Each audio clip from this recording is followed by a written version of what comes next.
Namo Tassa Bhagavato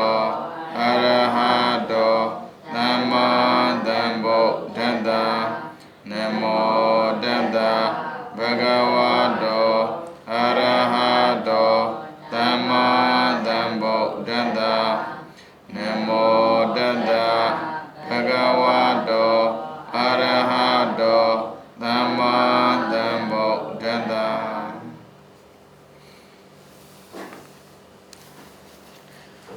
2019 ခု9လပိုင်း9ရက်တနင်္ဂနွေနေ့ဝိသုဒ္ဓိမေစာအုပ်ဒုတိယစာအုပ်စာမျက်နှာ330ခွန်ကမ္မအစဉ်စသည်ဖြင့်ဆုံးဖြတ်ပုံကမ္မဆိုအစဉ်ပြောတာအစဉ်တိုင်းအဲ့မှာခန္ဓာ၅ပါးအဆုံးဖြတ်ကိုဒီလိုလေးမှတ်ပေးပါတဲ့ကမ္မတော်အစဉ်ဝိသေသတော်ထူခြားချက်အနုနာတိကတော့အယုတ်အလွန်မရှိဥပမာတော့ဥပမာတထဘတော့ရှုမှတ်ပုံချင်းရဆိုပြီးတော့ပုံစံ၅မျိုးနဲ့မှတ်သားပါတဲ့ခန္ဓာ၅ပါးကိုအဲ့မှာပုံစံ၅မျိုးကိုသူကတစ်ခုစီပြောပြနိုင်မယ်အစဉ်အပြည့်ဆုံးဖြတ်ပုံတဲ့ကမ္မအစဉ်က၅မျိုးရှိတယ်တဲ့ဥပတ္တိကမ္မဆိုတာဥပတ္တိကမ္မကဖြစ်စဉ်ဥပတ္တိဆိုဖြစ်လာတာပြောတာပရမဆုံးကလလရေးကြီးဖြစ်တယ်ဒါပရမကလလဟောတိကလလဟောတိအဘုဒ္ဓံဆိုတဲ့တိုင်းလူသားတရားအမေရဲ့ဗိုက်ထဲကိုဝင်တဲ့အခါမှာအကြောင်းတရား၃ခုပေါင်းစုံမိတဲ့အချိန်ဖြစ်ပေါ်လာတဲ့အရာကိုကလလရေးကြီးလို့ခေါ်တယ်အဲ့ကလလရေးကြီးကပฏิပန္တိပဲအဲ့မှာပါလာတဲ့ယုတ်ကပါလာမယ်ဆိုတော့ကာယဘာဝဝတ္ထုကာယကယတ္တိဖို့အတွက်ခန္ဓာကိုယ်ဘာဝကခွဲခြားဖို့အတွက်မိမယောက်ျားဝတ္ထုကအသိရှိဖို့အတွက်တရားဟရိယအဲ့သုံးခုရှိမှသရဝတကောင်ဖြစ်တာတခြားသရဝကိုနောက်ထားပေါ့အခုလူဆိုတဲ့သရဝကိုဒါဆိုရင်ပရမဆုံးဘာဖြစ်လဲဆိုရင်ကလလရေးကြီးတယ်ပြီးတော့အဘုဒ္ဓကောမြတ်ပထမကလလဟောတိအဘုဒ္ဓံတဲ့အဲ့ရေးကြီးက9ရက်ကြာတယ်9ရက်ကြာပြီးဘာဖြစ်လဲဆိုအမြုပ်လေးဖြစ်လာတယ်အမြုပ်က9ရက်ဖြစ်ပြီးဘာဖြစ်မလဲဆိုရင်သားတစ်လေးဖြစ်လာတယ်အဲ့သားတွေကသုံးလို့မရသေးဘူးဒါကြောင့်မို့ပြက်လွယ်တယ်အမေရဲ့ကျေးဇူးကိုသိဖို့ဆိုရင်ဒါကိုလေးလာရင်ပို့ပြီးတန်ဖို့ရှိတယ်အမေတွေကဘလောက်ထိသားသမီးပေါ်မှာထိမ့်သိမ့်ခဲ့ရတယ်ဆိုတော့7ဘတ်လောက်နဲ့မလုံလောက်သေးဘူးသားတယောက်သမီးတရားဖြစ်ဖို့မတိချမ်းသေးဘူးဒါကြောင့်မို့သူက3လလောက်မှစင်ပြေတယ်လို့ပြောတယ်တေချာဖို့မလွယ်ဘူးဘာဖြစ်လို့ဆိုတော့ဖြစ်စဉ်ကသူကအစဉ်တိုင်းဖြစ်လာတာကိုဥပတ္တိကမခေါ်တယ်ယုတ်ကတန်းစီပြီးတစ်ခုပြီးတစ်ခုဖြစ်လာတာကိုပြောတာဒါဆိုရင်ရူပခန္ဓာကိုဒီလိုလေးမှတ်မယ်ဆိုရင်လည်းရတာပါပဲတဲ့ပြီးတော့ပဟာနကမပဟာနာဆိုပယ်ရမှာတဒနာခေါ်တဲ့သောတပတ္တိမေနဲ့ပယ်ရတဲ့တရားဘာဝနာခေါ်အထက်မဲ့၃ပါးနဲ့ပယ်ရမယ်တရားစသည်ဖြင့်ကိလေသာကိုပယ်တတ်ပုံအစီအစဉ်ဟာပဟာနကမသောတပတ္တိမေပယ်တဲ့တရားကိုဒသနာခေါ်တယ်သူကမြင်နဲ့သွားတာမြင်နဲ့သွားတယ်ဆိုတာမျက်စိနဲ့မြင်တာပြောတာမဟုတ်ဘူးဒါနဲ့သူ့နာမည်ကသောတာအပတ္တိနိဗ္ဗာန်ဆိုတဲ့ရည်တဲ့ကိုပရမဆုံးရောက်သူဆိုသူမြင်သွားတာဟုတ်ပြီးမှနောက်ထပ်ကဘာဝနာခေါ်ပွားများပြီးတော့ပယ်ရမယ်မဲ့၃ပါးအဲ့ဒါကသက္ကတာဂာမိမဲ့နာဂာမိမဲ့အရဟတမဲ့အဲ့လိုပယ်ပုံအစဉ်လေးနဲ့ပယ်တတ်ပုံစီစဉ်ကိုပြောတဲ့ဆိုရင်တော့ပဟာနကမတဲ့ပြီးတော့ပฏิပတ္တိကမသီလစင်ကြယ်ခြင်းသီလဝိသုဒ္ဓိစိတ်စင်ကြယ်ခြင်းစေတဝိသုဒ္ဓိစသည်ဖြင့်ကျင့်ပုံအစဉ်ဒါကြောင့်မို့ရုပ်ကိုဖြောက်ခြင်းတယ်နာရောပျောက်ခြင်းတယ်ဆိုရင်ပฏิပတ္တိကမပဲပฏิပတ်တိကအကျင့်ကိုကျင့်ရမှာအစဉ်တိုင်းသီလဝိသုဒ္ဓိစေတဝိသုဒ္ဓိဝိသုဒ္ဓိ9ပါးမပြည့်ရင်တရားမရဘူးအဲ့ဝိသုဒ္ဓိ9ပါးမပြည့်ရင်ဆိုတဲ့စကားထက်မှာသီလဆိုတဲ့အကျင့်စဉ်သီလဝိသုဒ္ဓိမရှိလို့ကတော့ဘလုံနည်းနဲ့မှတရားမရဘူးဒါဆိုရင်ဘယ်အချိန်မှာသီလဝိသုဒ္ဓိဖြစ်ဖို့လိုတယ်လဲဆိုရင်အချိန်တိုင်းလိုအပ်တယ်ဟောဗီဒီယိုတော့အချိန်တိုင်းမရနိုင်ဆိုအချိန်ပိုင်းလုံရမယ်ဘယ်အချိန်မှာလဲဆိုရင်တရားထိုင်နေချိန်ဒါအချိန်ပိုင်းမဟုတ်ဘူးအချိန်တိုင်းမဟုတ်ဘူးအချိန်ပိုင်းအချိန်တိုင်းသာစွမ်းနိုင်မဲ့ဆိုရင်တော့ဒီပုဂ္ဂိုလ်ကတရားမြင်မြန်ရမှာပေါ့ဒါဆိုရှင်များရဲ့ဒီလိုအချိန်ပိုင်း တရားထုတ်တဲ့ခါမှာသီလကိုစင်ကြအောင်ထားရောမရနိုင်ဘူးလားဆိုရင်အတိတ်ကပါလာရင်တော့ရမှာပေါ့အတိတ်ကပါမပါမသိတဲ့အတွက်အခုကဝိရိယနဲ့အထောက်ကြည့်ရတယ်သီလစင်ကြခြင်းစသည်ဖြင့်ကျင့်စဉ်အလိုက်တန်းစီပြီးဖြစ်တာကို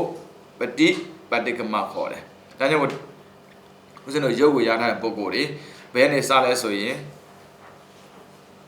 ကမအစင်းနေစတာလေဟုတ်တယ်မလားဩပတိကမဖြစ်စဉ်နေစတယ်ဒါကိုဖျက်ဖို့ဆိုရင်ပါပฏิပတ်တိကျင့်ပြီးတော့လေဘူမိတ်ကမဘုံစဉ်တဲ့ကာမောစရတရားရူပောစရတရားစသည်ဖြင့်ဘုံအစဉ်စဉ်တိုင်းပြဆိုတာကိုကြတော့ဘူမိတ်ကမတဲ့အဲ့မှာသူပြမှာပါပြီးတော့ဒေသနာကမဒေသနာအစဉ်တတိပဋ္ဌာန်၄ပါးသမပဋ္ဌာန်၄ပါးစသည်ဖြင့်သို့မဟုတ်ဒါနကထာ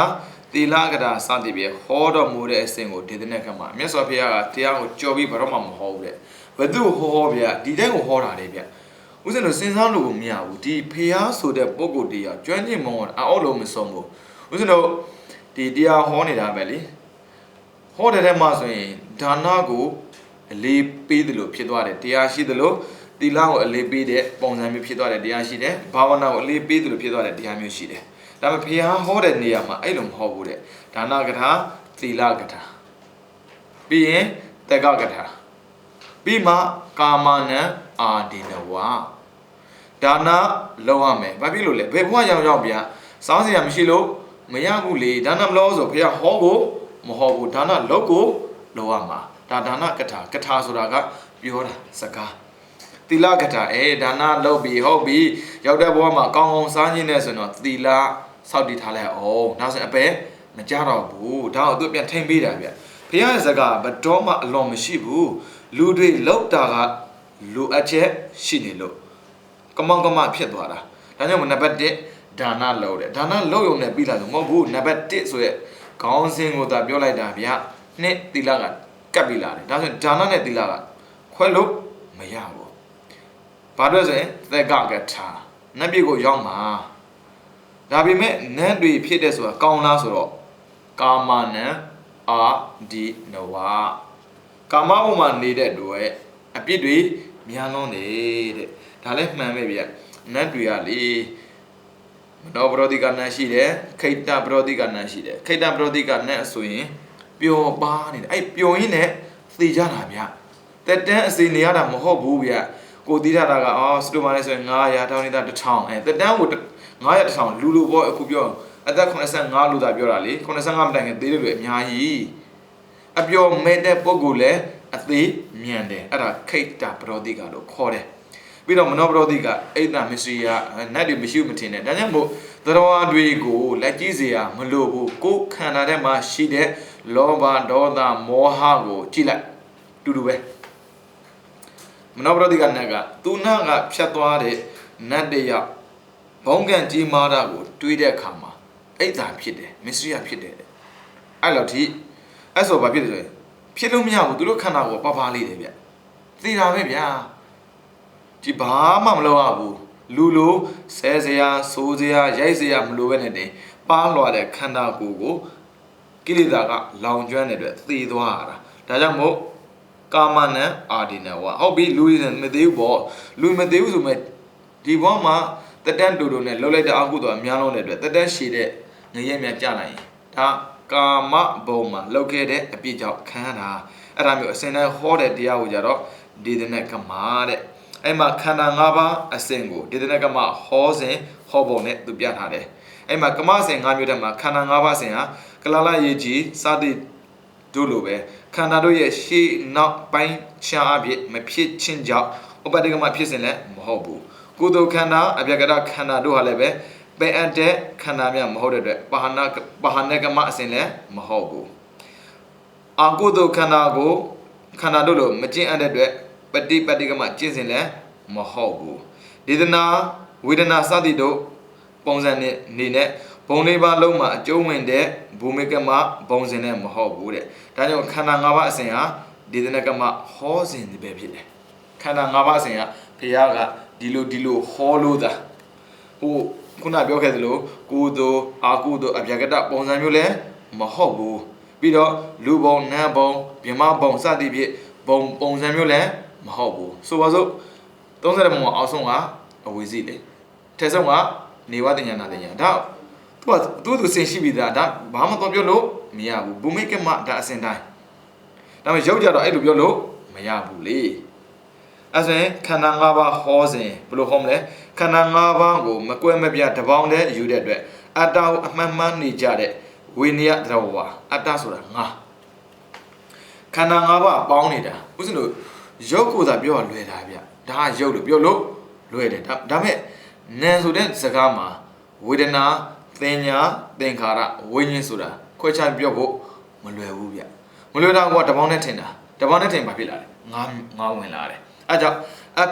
တ္တလို့အမှန်မှန်နေကြတဲ့ဝိနည်းသရဝတွေအတွက်တလုံးတစ်ခဲတဲ့တယောက်တည်းလို့ထင်ရတဲ့တမုဟကဏတမုဟဆိုအပေါင်းကဏဆိုခဲ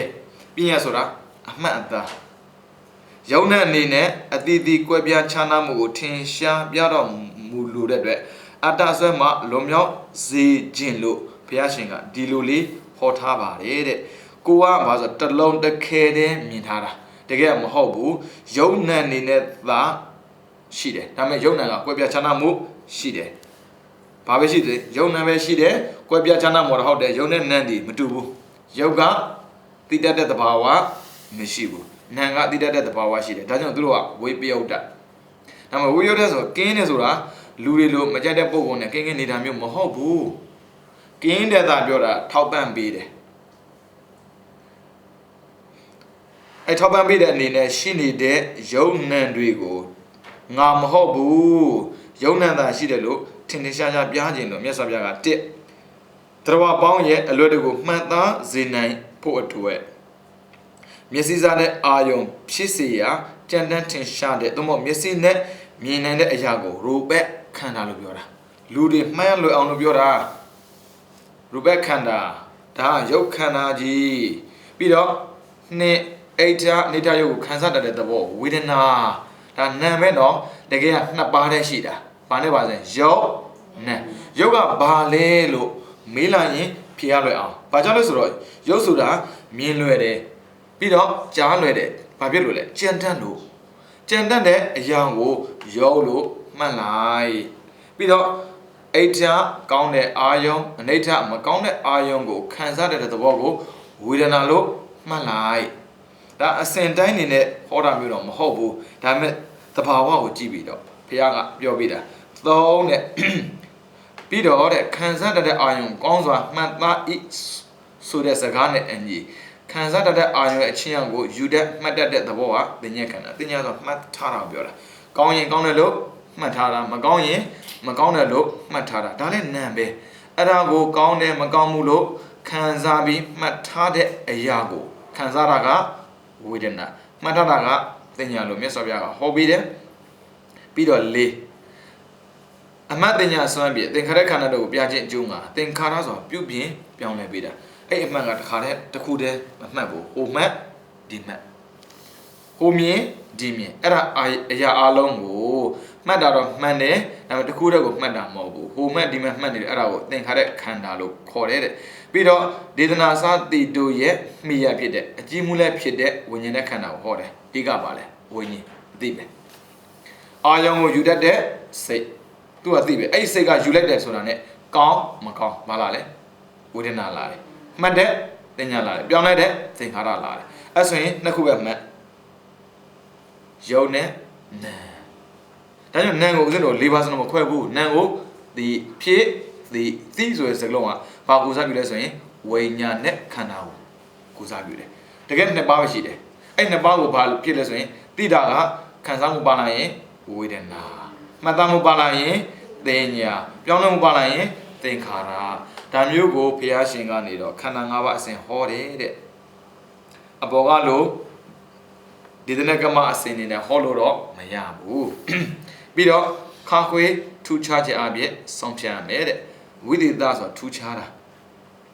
ခန္ဓာနဲ့ဥပါဒာနဲ့ခန္ဓာဟောပုံထူခြားခြင်းတဲ့ခန္ဓာနဲ့ဥပါဒာနဲ့ခန္ဓာဟောပုံမတူးဆိုတာသိမှထင်ပါတယ်ခန္ဓာမှာအလုံးပါတယ်ဥပါဒနဲ့ခန္ဓာမှာအလုံးမပါဘူးစိတ်အလုံးကိုထည့်လို့ရတယ်ဒါပေမဲ့ဥပါဒနဲ့ခန္ဓာမှာစိတ်အလုံးထည့်လို့မရဘူးလောကီစိတ်ပဲရတာ ဆွဲလန်းစရာခန္ဓာအနေနဲ့ရှိတဲ့အရာဆိုရင်လောကီဆွဲလန်းစရာမရှိတဲ့အနေနဲ့ရည်တွက်လို့ရတဲ့ဟာဆိုရင်လောကီလောကုတ္တရာပါပါတယ်အဲ့ဒါဆိုခန္ဓာဒါဆိုရင်ခန္ဓာကိုတန်မြတ်အနေနဲ့ဟောတော့မူထားတာပါတဲ့ဥပါဒณะခန္ဓာကိုကြတော့အာသဝတရားရဲ့အာယုံဥပါဒံရဲ့အာယုံဖြစ်အထုပြုပြီးဟောထားတယ်တဲ့မှန်တာပေါ့ဥပါဒณะခန္ဓာဆိုရင်ငါလို့ထင်စေတာဘယ်သူခံစားတာငါခံစားတာဘယ်သူသိတာငါသိတာဘယ်သူမှတ်တာလဲငါမှတ်တာဒါပေမဲ့မဲ့ဖို့ကိုရထားတဲ့ပုံကိုတရားငါသိတယ်ငါမှတ်တယ်ဆိုတာမရှိတော့ဘူးဗျာအဲ့ဒါသူ့ရဲ့အာသာချက်ပဲဘာဖြစ်လို့ဆိုသူကဥပါဒံမရှိတော့ဘူးဦးဇင်းတို့မှာကြတော့မရှိတယ်ဆိုအာသဝရှိတယ်ဥပါဒံရှိတဲ့အတွက်အာသဝရင်မှုတယ်ငါပိုင်တဲ့ပစ္စည်းလေးဆိုရင်ငါကြိုက်တာပေါ့အာသဝလာတယ်ဘာဖြစ်လို့လဲဥပါဒံဆွဲထားလို့ငါကြိုက်တာကိုဒါကြောင့်မြတ်စွာဘုရားအထူးပြုပြီးဟောပုံတွေကိုပြတယ်ယဟန်တို့တဲ့၅ပါးသောခန္ဓာ၅ပါးသောဥပါဒณะခန္ဓာအဲ့ဒါနဲ့ပတ်သက်တော့ငါဘုရားဟောပေးမယ်တဲ့ခန္ဓာ၅ပါးဆိုတာကတဲ့အတိတ်အနာဂတ်ပိစုပန်အဇဒဗေဒဩလာရိကဒုက္ခမဟိနပဏိတဒုရတန္တိကဖြစ်တဲ့ရုပ်အလုံးဆိုတာရှိတယ်တဲ့အဲ့ဒီရုပ်အလုံးအပေါင်းကိုပေါင်းပြီးတော့ရူပခန္ဓာဒါဆိုဝေဒနာခန္ဓာသင်္ညေခန္ဓာသင်္ခါရခန္ဓာဒါပြောပြီးသွားပြီဗျာဒါရှိမှသူပြောခဲ့တယ်ဒါဆိုဘာထူလဲဘာမထူဘူးလေဘာလို့ကိုယ်လဲဆိုရင်ထူခြားပုံကလောကီလောကုတ်ပဲလောကုတ်ဒရာဘာပါရင်ခန္ဓာလောကီတိသဆိုရင်ဥပါဒณะခန္ဓာဥပါဒณะဆိုဆွဲလန်းစေရဒါကြောင့်မာစီဆရာတော်ဆိုရင်တရားရှိမှတ်တာဘာကိုရှုမှတ်မှလဲဆိုရင်ဆွဲလန်းစေရ၅ခန္ဓာတဲ့ဆိုလိုတာဥပါဒณะခန္ဓာကိုပဲတရားရှုမှတ်လို့ရတယ်ရူပခန္ဓာဒီတိုင်းရှိတဲ့ရူပခန္ဓာရှုတာမဟုတ်ဘူးငါလို့ဆွဲနေတဲ့ရူပခန္ဓာကိုရှုတာဝေဒနာလည်းဒီတိုင်းပဲငါလို့ဆွဲနေတာဟုတ်မဟုတ်ကြည့်လေဒုက္ခဝေဒနာပေါ်ရင်မသိနေမယ်ဒုက္ခဝေဒနာပေါ်တော့ငါနာတယ်ငါနာတယ်ငါနာတယ်အဲ့ငါနာတာကိုနာတယ်လို့မြင်အောင်ရှုခိုင်းတာငါဖြောက်ရတယ်တကယ်ငါနာတာမဟုတ်ဘူးဝေဒနာခံစားနေတာဒါဥစဉ်တော့ဝေဒနာခံစားတာမမြင်ဘူးတင်ညာမှတ်ထားတာဘယ်သူလဲဆိုဒီဟာခြေထောက်နေရာမှာနာတာနာပြီးဆိုရင်ဘလို့ကြင်ပြီးတော့ဘလို့ဖြစ်တာလက်မှတ်ထားတယ်မှတ်ထားတဲ့အတိုင်းခံစားမိတော့ငါပေါ်လာရောဒါကြောင့်မို့ငါလို့ထင်နေတဲ့အရာကိုသဘာဝမြင်အောင်ခန္ဓာနည်းနဲ့မြင်ခိုင်းတာဥပါဒณะခန္ဓာနည်းနဲ့မြင်ခိုင်းတာမဟုတ်ဘူးဒါမှဥစဉ်တော့ဘာမြင်လဲဆိုဥပါဒณะခန္ဓာနည်းနဲ့မြင်နေတာခန္ဓာပဲမြင်လိုက်ခန္ဓာပဲမြင်လိုက်မယ်ဆိုရင်ဘာပေါ်လာလဲလောကုတ္တရာပေါ်လာတယ်ဥစဉ်တော့ခုထိခန္ဓာမမြင်ဘူးပြောမှာရူပခန္ဓာဝေဒနာခန္ဓာသင်္ညေခန္ဓာမဟုတ်ဘူးဗျမရောစင်တယ်ရူပခန္ဓာဥပါဒณะခန္ဓာမှာလည်းရူပခန္ဓာပါတယ်ဒါမဲ့သူကရူပပါဒณะခန္ဓာရူပဥပါဒါနရုပ်ကိုဆွဲလန်းတာမင်းမရှိနဲ့လေစပင်ဆွဲကြည့်လိုက်တယောက်ဆွဲကြည့်လိုက်နာတာမပြောနဲ့ငါစပင်မဆွဲနဲ့တန်ပြောမှာဒါအဖြစ်တန်ထွက်တယ်အဲ့ဒါဥပါဒါနဲ့ခန္ဓာပဲဘာဖြစ်လို့လဲဟောနာတာပေါ့အဲ့ဒါပါလေဝေဒနာဒီလိုဆွဲရင်နာတော့မှတ်ထားဘူးလားတင်ညာဒါကြောင့်အစွဲမခံဘူးအထိမခံဘူးအဲ့ဒါကိုဥပါဒါနဲ့ခန္ဓာပြောတာတကယ်ခန္ဓာမြင်ငါမလုံးနဲ့မပြောတော့ဘူးဗျာငါမှမရှိတာဒါကြောင့်ယဟန္တာများလေသေဖို့လည်းဝန်မလေးဘူးဒါပေမဲ့သေဖို့လည်းကြိုးစားဘူးဘာဖြစ်လို့လဲဆိုတော့သူတို့ရဲ့သဘာဝကတက်တိတလုံးတီးလာတယ်ပြီးရင်သဘာဝရကျွေသွားတာကိုပဲလက်ခံတာခြွေပြတာကိုလက်မခံဘူးဒါကြောင့်မို့အရိယာဖြစ်တဲ့ပုဂ္ဂိုလ်တွေကိုလှုပ်ကြတယ်ဆိုတာထုံးစံမရှိဘူးဒါပေမဲ့လှုပ်ကြရင်လည်းယဟန္တာဖြစ်တဲ့ပုဂ္ဂိုလ်ရှိတယ်ကိုကွာနာကျင်လုံးလို့ဆိုမထူးဟာစက်ပြီးတော့ရဟန္တာဖြစ်တဲ့ပုဂ္ဂိုလ်ရှိတယ်ကိုတော့ဘာမစမ်းနဲ့ဗျမကိုတော့ဖြစ်မှာမဟုတ်ဘူးရှိတယ်ဘုရားလက်ထက်ကရှိခဲ့ဘူးတယ်ဇန်ခဏရှော့လို့ဒီလောက်တော့ဖြစ်တာကွာရှော့ကျင်အောင်ဒါပေမဲ့သူ့ကိုယ်သူဘာထင်လဲဆိုရင်အရိယာလို့ထင်ထားတာတော်တော်ထူးဆန်းတယ်ဗျအဲ့ဒီဇန်ကလည်းကြောက်စရာတော့ကောင်းတယ်ဗျအဲ့ဒါအဓိမာနခေါ်တယ်အဓိမာနကရတယ်လို့ထင်တာသူ့ကိုယ်သူရဟန္တာလို့ထင်တယ်ရဟန္တာလို့ထင်လို့သူ့ကိုတတ်သေးတာအဲ့ဒါနဲ့ပြောကြတာဗောဒီလိုဖြစ်တယ်ဆိုတော့မဟုတ်ဘူးတတ်သေးမှုမပြုခင်တိကရဟန္တာမဟုတ်သေးဘူးဒါမဲ့ဘယ်ကြောင့်သိလဲဆိုရင်လေဘင်းပြက်ခါနေမှသူသိတာဝေဒနာမခံနိုင်ဘူးအခုကြည့်လိုက်ခန္ဓာနဲ့ဥပါဒณะခန္ဓာမတူဘူးဥပါဒณะခန္ဓာဆိုရင်မခံနိုင်ဘူးစမ်းကြည့်မရောရင်ဥစ္စာခန္ဓာမြင်တဲ့လို့ဥပါဒณะခန္ဓာမြင်တဲ့လို့မတူဘူးဥပါဒณะခန္ဓာမြင်တဲ့ပုဂ္ဂိုလ်ဘာဖြစ်လဲနာလိုက်တာအုံကျွန်းအဲ့ဆိုရင်သိကြတယ်အဲ့ဒါမရဘူးအဲ့မှာသူတန်းသဘောပေါက်တာတော်သေးတာဗော သမတိဇီဝိတယဟန္တာခေါ်တယ်သုတိလည်းကြယဟန္တာလည်းဖြစ်အဲ့မျိုးတားရှားတယ်မရှိမို့ရှားတယ်တအားကိုရှားတယ်အဲ့ပုဂ္ဂိုလ်ရဲ့တော့မစမ်းနဲ့ဗျအာသူဘကိုရုံပဲဖတ်နေမှာဘာမှမတူဘူးအဲ့ဒါယုံကြည်မှုနဲ့တော့စမ်းမယ်ဟာမဟုတ်ဘူးအဲ့ဒီပုဂ္ဂိုလ်တော်သေးတာဗောသူဒါကြောင့်မို့ငင်းစင်ဖြစ်လာတာလေမှန်တယ်ပရမကသူသည်ပုထုဇဉ်ဒါပေမဲ့တတ်သေးတဲ့အခါမှာဝေဒနာကြုံတဲ့အတွက်ဝေဒနာမခံနိုင်တော့လို့ငါဘာမှမဟုတ်သေးပါလားဆိုတဲ့အသိကြောင့်မဖြစ်သွားလဲရှုလို့ရဟန္တာဖြစ်တာဒါကြောင့်မို့အရိယာတွေလည်းတတ်သေးတယ်လို့မထင်နဲ့အရိယာတတ်မသိဘူးဘာဖြစ်လို့လဲအရိယာအသက်ရှင်နေမှုဟာဘာမှမတူအသီးပေါ်လာလို့အပွင့်ရှိလို့အသီးဖြစ်တယ်အသီးဖြစ်ရင်ပါကျွေးမှာပဲကျွေးတဲ့ထိပဲသူစောင့်တာဒါပေမဲ့သူများတို့အကျိုးရှိအောင်တော့လုပ်သွားတယ်အဲ့ဒါခန္ဓာသမားတွေဦးဇင်းတို့ရှင်းတာနေတာဥပါဒါနဲ့ခန္ဓာသမားတွေခန္ဓာဆိုတဲ့စကားလုံးတော့တူတယ်ဒါပေမဲ့စွဲတာချင်းမတူဘူးအဲ့မှာရုပ်ကိုခန္ဓာမှာဟောရခြင်းအကြောင်းတဲ့ဝေဒနာသင်ညာသင်္ခါရဝိညာဉ်တွေကအနာတဝအာတဝတရားတို့ရဲ့အာယောမဟုတ်တဲ့တရားရှိပေမဲ့ရုပ်ဟာအနာတဝတရားမြည်သည်မရှိတဲ့အာတဝမဟုတ်တာမြည်ဒါကြောင့်မို့ရုပ်ကအာတဝလားအနာတဝလားသာတဝအာတဝကသာတဝဟုတ်တယ်မလားဧကဝိဒဆိုတာကြားဖို့ရမလားရုပ်ကိုတစ်ခုစီရေးတဲ့မှာသာတဝရုပ်ကအာတဝကိုမွေးဖွားပြီးတဲ့နေရာမှာနှစ်ယောက်မရှိဘူးမြင်တာနဲ့ကြိုက်တာမြင်တာနဲ့မုန်းတာဒါအာတဝပဲဥစ္စာဥပက္ခမထားနိုင်ဘူးပြောမှာပေါ့ဒီကဥပက္ခမထားနိုင်ဘူးမှန်တယ်အဲ့ဒါသိကြတယ်ဘာရှိလို့အာတဝရှိလို့အာတဝအမွေးဖွားရဒါပေမဲ့တဲ့ရုပ်ဟာအစုအပုံရာတိအနေအဖြစ်ခန္ဓာဖြစ်တဲ့အတွက်တဲ့ရုပ်ကိုခန္ဓာမှာထပ်ပြီးဟောရတာတဲ့အနာတဝတရားနေနဲ့မရှိဘူးဆိုရင်အာတဝနဲ့ရှိနေဒါပေမဲ့အာတဝတော့မဟုတ်ဘူးအာတဝရဲ့ဖြစ်ရနော်ဒါလည်းမလွဲစေနဲ့အာတဝဆိုတာသိပြီးသားပဲကာမတဝဘဝတဝဒိဋ္ဌတဝအဝိဇ္ဇတဝအဲ့ဒါအာတဝခေါ်တယ်ကာမတဝဆိုရင်ဦးဇင်းတို့လောဘကိုအရာကောက်တာလေဘဝတဝလည်းပဲလောဘဒိဋ္ဌတဝကဒိဋ္ဌိအဝိဇ္ဇတဝကမောဟဆိုတော့အာတဝလို့ပြောလိုက်မှဆိုရင်လောဘဒိဋ္ဌိမောဟပဲလေဒါဆိုရင်ယုတ်ကလောဘဒိဋ္ဌိမောဟရှိလားဆိုမရှိဘူးအဟေတုကဒါမဲ့အာတဝကိုတော့ဖြစ်စေနိုင်စွမ်းရှိတယ်အနာတဝတရားမြည်သည်မရှိတဲ့အာတဝတရားမြည်သည်မရှိပြောတာမဟုတ်ဘူးနော်အနာတဝတရားမြည်သည်မရှိတဲ့အဲ့ဒီရုပ်ကအစုပုံနေနဲ့တော့ရှိတယ်ဒါမှန်ပဲဗျရုပ်ကအစုအနေနဲ့နေတယ်ရုပ်တစုမှာဘယ်နှခုရှိလဲ၈ခုပဲအဲ့ရုပ်ကစုနေတာဒါဆိုနာမ်လဲစုမှာပဲနာမ်ကဘယ်နှခုလဲဆိုမေးမနေနဲ့အောင်လေရုပ်ကတော့လာပြီလေရုပ်ကသိကြတယ်၈ခုရှိတယ်အဲ့တော့အစုပဲရာတိခေါ်တယ်ရာတိကအစုရုပ်ကိုဥပါဒณะခန္ဓာမှာဟောရခြင်းကြောင်းတဲ့ပြီးတော့တဲ့ရုပ်ဟာအစုပုံဒိဗ္ဗေအာတဝဆိုတဲ့အာယုံအဖြစ်နေတဲ့ရှိတဲ့အပြင်တဲ့ဥပါဒณะခန္ဓာဖြစ်တဲ့လို့တဲ့ရုပ်ကိုဥပါဒณะခန္ဓာမှာထည့်ထားတယ်ဟုတ်တယ်ရုပ်ကဆွဲစရာမေ့ကြည့်လိုက်ဘယ်သူလဲဆိုရင်ကိုယ်နာမည်ပြောလိုက်မယ်ဟုတ်မှာနင်ကငါနာမည်တော့မင်းနေပြီလားဆိုပြောလိုက်မယ်ကြည့်အောင်ဘယ်လောက်ထိလဲလို့ဆွဲလန်းတာကနာမည်မေ့တာမကောင်းလားကောင်းတယ်ဒါပေမဲ့နိုင်ငံခြားသားတော့သွားမလို့လေနိုင်ငံခြားသားနာမည်မေ့လို့မရအောင်သူကစကားပြောရင်သူ့နာမည်ထည့်ထည့်ပြောရတာဒါကသူက pay respect ကိုဦးဇင်းတို့ဗမာရတော့အဲ့လိုမဟုတ်ဘူးလေမလေးစားတာမဟုတ်ဘူးရင်းနှီးပြီးစနာမည်မခေါ်တော့ဘူးလေမင်းနာမည်ခဏခဏမခေါ်ပါနဲ့ကွာအဲ့မျိုးဟုတ်လားမလားတကယ်ကနာမည်မခေါ်ရင်လည်းမကြိုက်တယ်လို့နာမည်ခေါ်မြနဲ့မကြိုက်ဘူးတေချာတာဥပါဒณะခန္ဓာဆိုတဲ့အတိုင်းနာမည်လေးတော့ကတ်နေတာအမှန်ပဲဟုတ်တယ်မလားနာမည်မြလွဲခေါ်ကြည့်ဒီကောင်ယူနေလားမသိဘူးလားဘာဖြစ်လဲရုပ်ကိုခေါ်တာပဲဟာဒါမှမရဘူးဘာဖြစ်လဲဥပါဒံစွဲနေတာ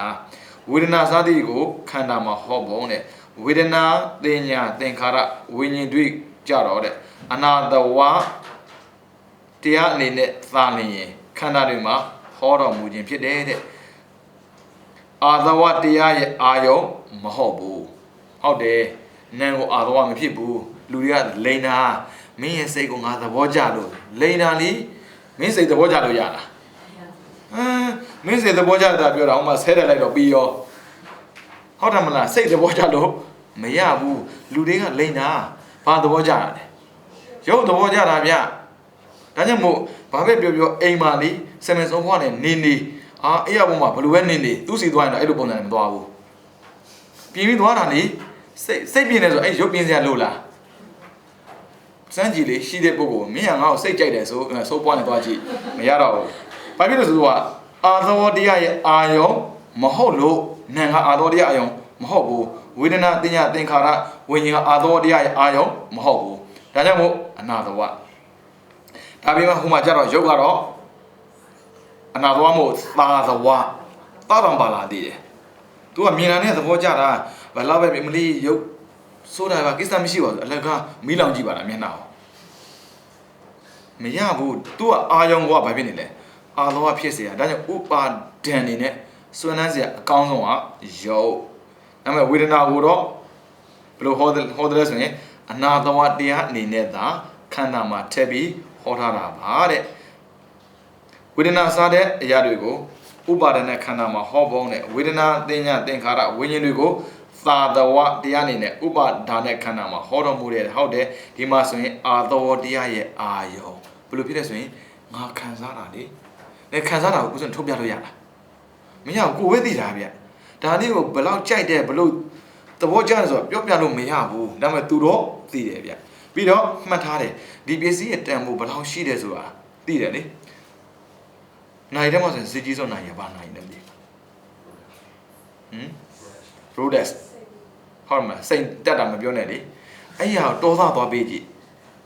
စာလည်းမတက်ဘူးအတွေ့အကြုံလည်းမရှိဘူးနိုင်ငံချင်းဆိုလည်းမသိဘူးအဲ့နိုင်သွားပေးတန်ဖိုးသိလားဘယ်သိမလဲသင်ညာလေးနဲ့ तू မအားမကောင်းတာဟုတ်တယ်မလားဒါပေမဲ့သိတဲ့ပုဂ္ဂိုလ်ကဘာဖြစ်လဲသင်ညာမှတ်တာပုဂ္ဂိုလ်ကဒါတန်ဖိုးရှိတယ်လို့သိတော့စွဲတာပဲဒါဥပါဒံပဲပြီးတော့သင်္ခါရပြောင်းလဲတဲ့နေရာလေးဒီတိုင်းပဲလေ time to change ဆိုတော့ပြောင်းလဲတာကြိုက်ကြတာလေပြီးတော့ဝိညာဉ်သိတာတခုတည်းသိတာမကြိုက်ဘူးမြတ်သိမှာအဲ့မှာအနာသောဖြစ်တဲ့ဝေဒနာစားတဲ့အရာတွေကိုခန္ဓာမှာဟောတယ်တဲ့သာသောဖြစ်တဲ့ဝေဒနာစားတဲ့ကိုကြတော့ဥပါဒณะခန္ဓာမှာဟောတယ်တဲ့ဒါပဲအာသောတရားရဲ့အာယုံဖြစ်ရင်ဘယ်ထက်ရောက်သွားလဲဥပါဒณะခန္ဓာ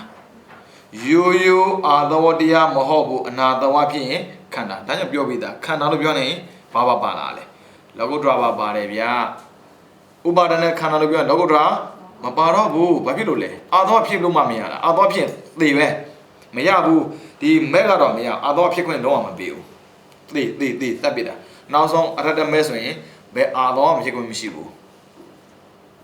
ပြီးတော့ဥပါဒณะခန္ဓာဆိုတာတဲ့ဥပါဒံရဲ့အာယုဥပါဒါနဂောစရဆိုအာယုဥပါဒနာကဥပါဒံ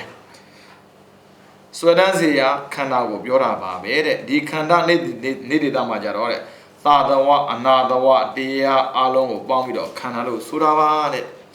သာသဝဖြစ်ဖြစ်အနာသဝဖြစ်ဖြစ်အလုံးကခန္ဓာပါပဲတဲ့ပြီးတော့အယုတ်လောင်မရှိသောအဖြစ်ဆုံးဖြတ်ပုံနဲ့အနုနာဒီကတော်ဆိုဘာဖြစ်လို့ခန္ဓာ6ပါးမဖြစ်တာလဲဘာဖြစ်လို့ခန္ဓာ4ပါးမဖြစ်တာလဲဘာဖြစ်လို့ခန္ဓာ5ပါးလည်းရှိရတာလဲတချို့ရွယ်ပြီးမေးမှဆိုလို့အဲ့မှာဖြစ်ပြီးထားတယ်သင်္ခါရတရားအလုံးကိုတဲ့သဘောတူရာပေါင်းယူခြင်းအဖြစ်ငါလို့စွဲတဲ့ဒိဋ္ဌိငါရဲ့ဥစ္စာလို့စွဲတဲ့တဏှာဤတရားအကြောင်းဝတ္ထုအနေနဲ့တရား၅ပါးသာအလွန်ဆုံးအတိုင်းရှိတဲ့အနေနဲ့ရှိတယ်တစ်ချက်နော်သင်္ခါရတရားအလုံးကိုသဘောတူရာပေါင်းတာကတစ်ချက်ဟုတ်တယ်ပေါင်းကြည့်လိုက်တယ်သင်္ခါရတရားကိုစေတသိက်ရုပ်ကိုပေါင်းကြည့်လိုက်လေဘာပဲထွက်လဲခန္ဓာဘယ်နှပတ်ထွက်လဲငါဘာမထွက်တာလေဟုတ်တယ်မလားအသင်္ခတနိဗ္ဗာန်ကိုတော့ပေါင်းလို့မရဘူးသင်္ခတဆိုတာကစေတသိက်ရုပ်ကိုပြောတာအဲ့ဒါပေါင်းလိုက်မယ်ဆိုရင်ဘာဖြစ်လဲငါဘာမထွက်တာဗျအဲ့ဒါတစ်ချက်ပြီးတော့ငါဥစ္စာလို့စွဲတဲ့နေရာမှာလည်းပဲအဲ့ဒီအကြောင်းဝတ္ထုအနေနဲ့တရား၅ပါးသာအလုံးစုံစွဲစရာကအဲ့၅ပါးပဲရှိတာဗျဒီတက်ပူပြီးမရှိဘူးဥစဉ်တို့အစွဲဆုံးဘာအစွဲဆုံးလဲရုပ်ကိုအစွဲဆုံးဘာနဲ့စွဲတာလဲဝေဒနာနဲ့ဘာနဲ့မှတ်တာလဲတင်ညာနဲ့ဘာနဲ့ပြောင်းလဲတာလဲသင်္ခါရဘာနဲ့သိတာလဲဝိညာဉ်နဲ့ဒီတက်ပူပြီးသိလို့မရဘူးပြီးတော့ဒီလက်ခန္ဓာစာတဲ့အခြားသောခန္ဓာတို့သည်ခန္ဓာ၅ပါး၌သာအကျိုးဝင်သောကြောင့်၎င်းဒီလက်ခန္ဓာဆိုဘယ်ဘာပဲဖြစ်ဖြစ်ခန္ဓာ၅ပါးပါပြီးသားဒါကြောင့်ခန္ဓာ၅ပါးအောက် una shodo be pipi ngaba the diga bobi pipi hodo mamu ne anuna pole mabo pi do na diga lon le mlon aw yo le myo pole mabo ho le da ne man be pi lo ko sait ko pian ji bo ai ngaba the po pi me swe ni la a phaya ho lo be nga do di time ti ni da la ai lo ma nga do sait ka be di lo phit na nga do sait ko wa di lo phit ni da phaya ga apo mo ho bu phaya ho de tia ko Dhamma lo kho de Dhamma ga thabawa be Dhamma ga thabawa san jin mi ho lo ma ya bu da jaw mo bowa ne sanda thattu ma cha cha ba ne de sanda ne Dhamma da thattu cha ba si de sanda ga usin lo sanda ba bowa ne thattu ko bowa lu bwa ya tha do amli lu chan tha li phit chin deလူတွေသုံးတဲ့ပစ္စည်းကိုသုံးခြင်းတယ်အာသဝတွေမွေးတာပေါ့ဘောနဲ့စန္ဒထတ်လို့ဖြစ်ရင်အာသဝကိလေသာပူအားကြီးတယ်ဒါပေမဲ့စန္ဒနဲ့ဓမ္မထတ်တူကြာရင်တော့အနာသဝကိလေသာကင်းတယ်အခုပြောနေကြမှာလားကိုယ့်ကိုပြန်မေးကြည့်ဘာနဲ့ဘာကြာစန္ဒနဲ့ဘောထတ်တူမကြသေးဘူးပြောနေတော့မှလားဆိုတော့ပါလေကိလေသာပြောသလောက်ထိမကြည့်သေးဘူးပေါ့ကျင်နေရောတော်ပြီဒီလောက်ကြီးရင်မလေးဒီမြတ်နိုင်ငံမှာလာဒုက္ခခံနေတာဘယ်တိခံအောင်မှာတော့ဒါကြောင့်မို့အခုချိန်ကစပြီးတော့ဘာနဲ့ဘာထပ်တူကြဖို့လိုနေပြီလဲစန္ဒနဲ့ဓမ္မဆိုသဘာဝပြောတာအာကုသိုလ်လည်းသိကုသိုလ်လည်းသိအာကုသိုလ်သိရင်ဘာအကျိုးရလဲဆိုအပဲမကြတော့ဘူးကုသိုလ်သိရင်ဘာအကျိုးရလဲဆိုရင်နိဗ္ဗာန်တိရောက်နိုင်တယ်ဒါပဲအာကုသိုလ်သိတဲ့အတွက်မဟုတ်တာမလုပ်တော့ဘူးလေဒါအာကုသိုလ်လည်းသဘာဝပဲကုသိုလ်လည်းသဘာဝပဲပြီးတော့တစ်သဘောတူရပေါင်းယူတဲ့အနေနဲ့ခန္ဓာ၅ပါးပဲဖြစ်တဲ့ပုံစံကိုပြောမယ်ဆိုရင်များပြားလားစွာရှိတဲ့သင်္ခါရတရားမှန်သမျှကိုသဘောတူရပေါင်းယူခဲ့မယ်ဆိုရင်ရုပ်မှန်သမျှဖောက်ပြန်ခြင်းသဘောရှိတယ်ဒါမှန်ပဲဗျဘယ်ရုပ်ပြောခြင်းလဲကြိုက်တဲ့ရုပ်ပြောရုပ်အလုံးဟာရူပနာလက္ခဏာပဲရှိတယ်ဖောက်ပြန်တဲ့သဘောပဲရှိတယ်ရုပ်မှန်သမျှကိုဖောက်ပြန်ခြင်းရူပနာသဘောအဖြစ်သဘောတူရပေါင်းမယ်ဆိုရင်ရူပခန္ဓာတစ်ပါးရုပ်က28ပါးရှိတာမှန်တယ်ဘယ်ရုပ်ကြည့်ကြည့်ဖောက်ပြန်ပြောင်းလဲတယ်မဖောက်မပြန်မှန်ကန်တဲ့ပရမတ္ထတရားဖြစ်ပေမဲ့လို့မှန်ကန်ပြီးဖောက်ပြန်တဲ့သဘောတရားဒီရုပ်တစ်ခုပဲကြိုက်တဲ့ရုပ်ပြောဒါကြောင့်တရားထိုင်ညောင်းကြိုက်ဖြစ်ပါပေါ့ဒါကြောင့်တရားထိုင်လေးခန္ဓာထားခဲ့ဘာခန္ဓာရုပ်ခန္ဓာထားခဲ့နာခန္ဓာလာထိုင်အဲ့ဆိုမညောင်းတော့ဘူးရုပ်ကြီးထားလို့မှမရပါနဲ့ပါလာတော့ညောင်းမှာပေါ့နာမှာပေါ့အဲ့ဒါမြတ်ရုပ်ပါလာလို့နာတာအမြတ်ပြောနေသေးပါသူ့တဘာဝပါလေဖောက်ပြန်တဲ့တဘာဝတစ်ခုပဲရှိတယ်ဖောက်ပြန်တဲ့ဆိုအမျိုးမျိုးပူလဲပူမဲအေးလဲအေးမဲနားလဲနားမဲကျင်းလဲကျင်းမဲအဲ့ဒီတဘာဝပြန်နေပြီဆိုကြတဲ့ကသဘောပေါက်တော့အဲ့ဒါခန္ဓာကိုနားလဲစေခြင်းတာဒါမဲ့ဘိုက်ပေါ်လဲဥပါဒါနဲ့ခန္ဓာပေါ်တာအဲ့ဒါမှားတာပဲတကယ်ခန္ဓာသဘောကပါလေရုပ်ခန္ဓာသဘောကဖောက်ပြန်တက်တာ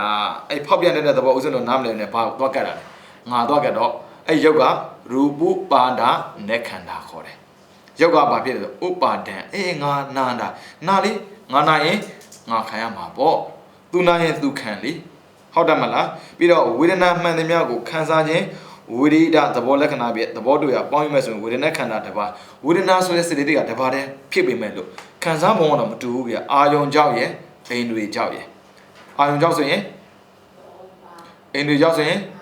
ဒါပဲတူလားဆိုမတူဘူးအဲ့ဒီမတူဘူးဆိုပေမဲ့ခံစားတတ်တဲ့သဘောတော့တူတယ်ဗျကောင်းတာပြေးမကောင်းတာပြေးမတတ်နိုင်ဘူးခံစားတယ်ဆိုတဲ့စကားလွဲပြီးတော့ဘာမှဖြစ်เสียအကြောင်းမရှိဘူးတဲ့အဲ့ဒါကြောင့်ခန္ဓာတစ်ပါးအနေနဲ့ဟောတယ်ဒီလိုပါပဲတဲ့တင်ညာသင်္ခါရဝိညာဉ်တွေကလည်းပဲဆံရသဘောလက္ခဏာပြသဘောတွေကပေါင်းတယ်ဒါဆိုတင်ညာပါလေမှတ်သားတဲ့သဘာဝရှိတယ်တင်ညာဘယ်နှမျိုးလဲဆိုရင်တင်ညာဘယ်နှမျိုးရှိလဲမနေ့ကစတိသိပိုင်းလာတက်တဲ့လူဆိုတည်တယ်ပြီးတော့စနေနေ့ကလည်းဥစဉ်သင်ထဲတော့ပါမလားတင်ညာလေတင်ညာဘယ်နှပါရှိလဲ၃ပါးကုသိုလ်တင်ညာရဲ့အာကုသိုလ်တင်ညာပြီးတော့ကုသိုလ်ပြင်အကုသိုလ်ပြင်မှတ်ထားတာပဲဒီတဲ့ဘိုးကြီးသူမလုပ်ဘူးဒါသူ့လုပ်ပဲသူ့လုပ်ပါမှတ်တာအကုသိုလ်မလို့အကုသိုလ်နာမည်ပေါ်လာလေကုသိုလ်မလို့ကုသိုလ်ပေါ်လာလေအဗျာကရမလို့အဗျာကရပေါ်လာလေကုသိုလ်ပြင်အကုသိုလ်ပြင်အဗျာကရပြင်သူကမှတ်တဲ့အလောက်ကလွယ်ပြီးဘာမှလို့တင်ညာတပါဒါဆိုသင်္ခါရတပါသင်္ခါရပါလို့ကြည့်လိုက်ကျန်တဲ့စေတသိက်50မှာလားကြိုက်တဲ့စေတသိက်ထုတ်ကြည့်လိုက်သင်္ခါရဟုတ်မဟုတ်ကြည့်အောင်စေတသိက်တစ်လုံးတော့ထုတ်ကြည့်အောင် မြန်သွားပြီစေတနာသိရမလားစေတနာဆိုသိရမလားစေတနာဆိုတာဘာစေတသိ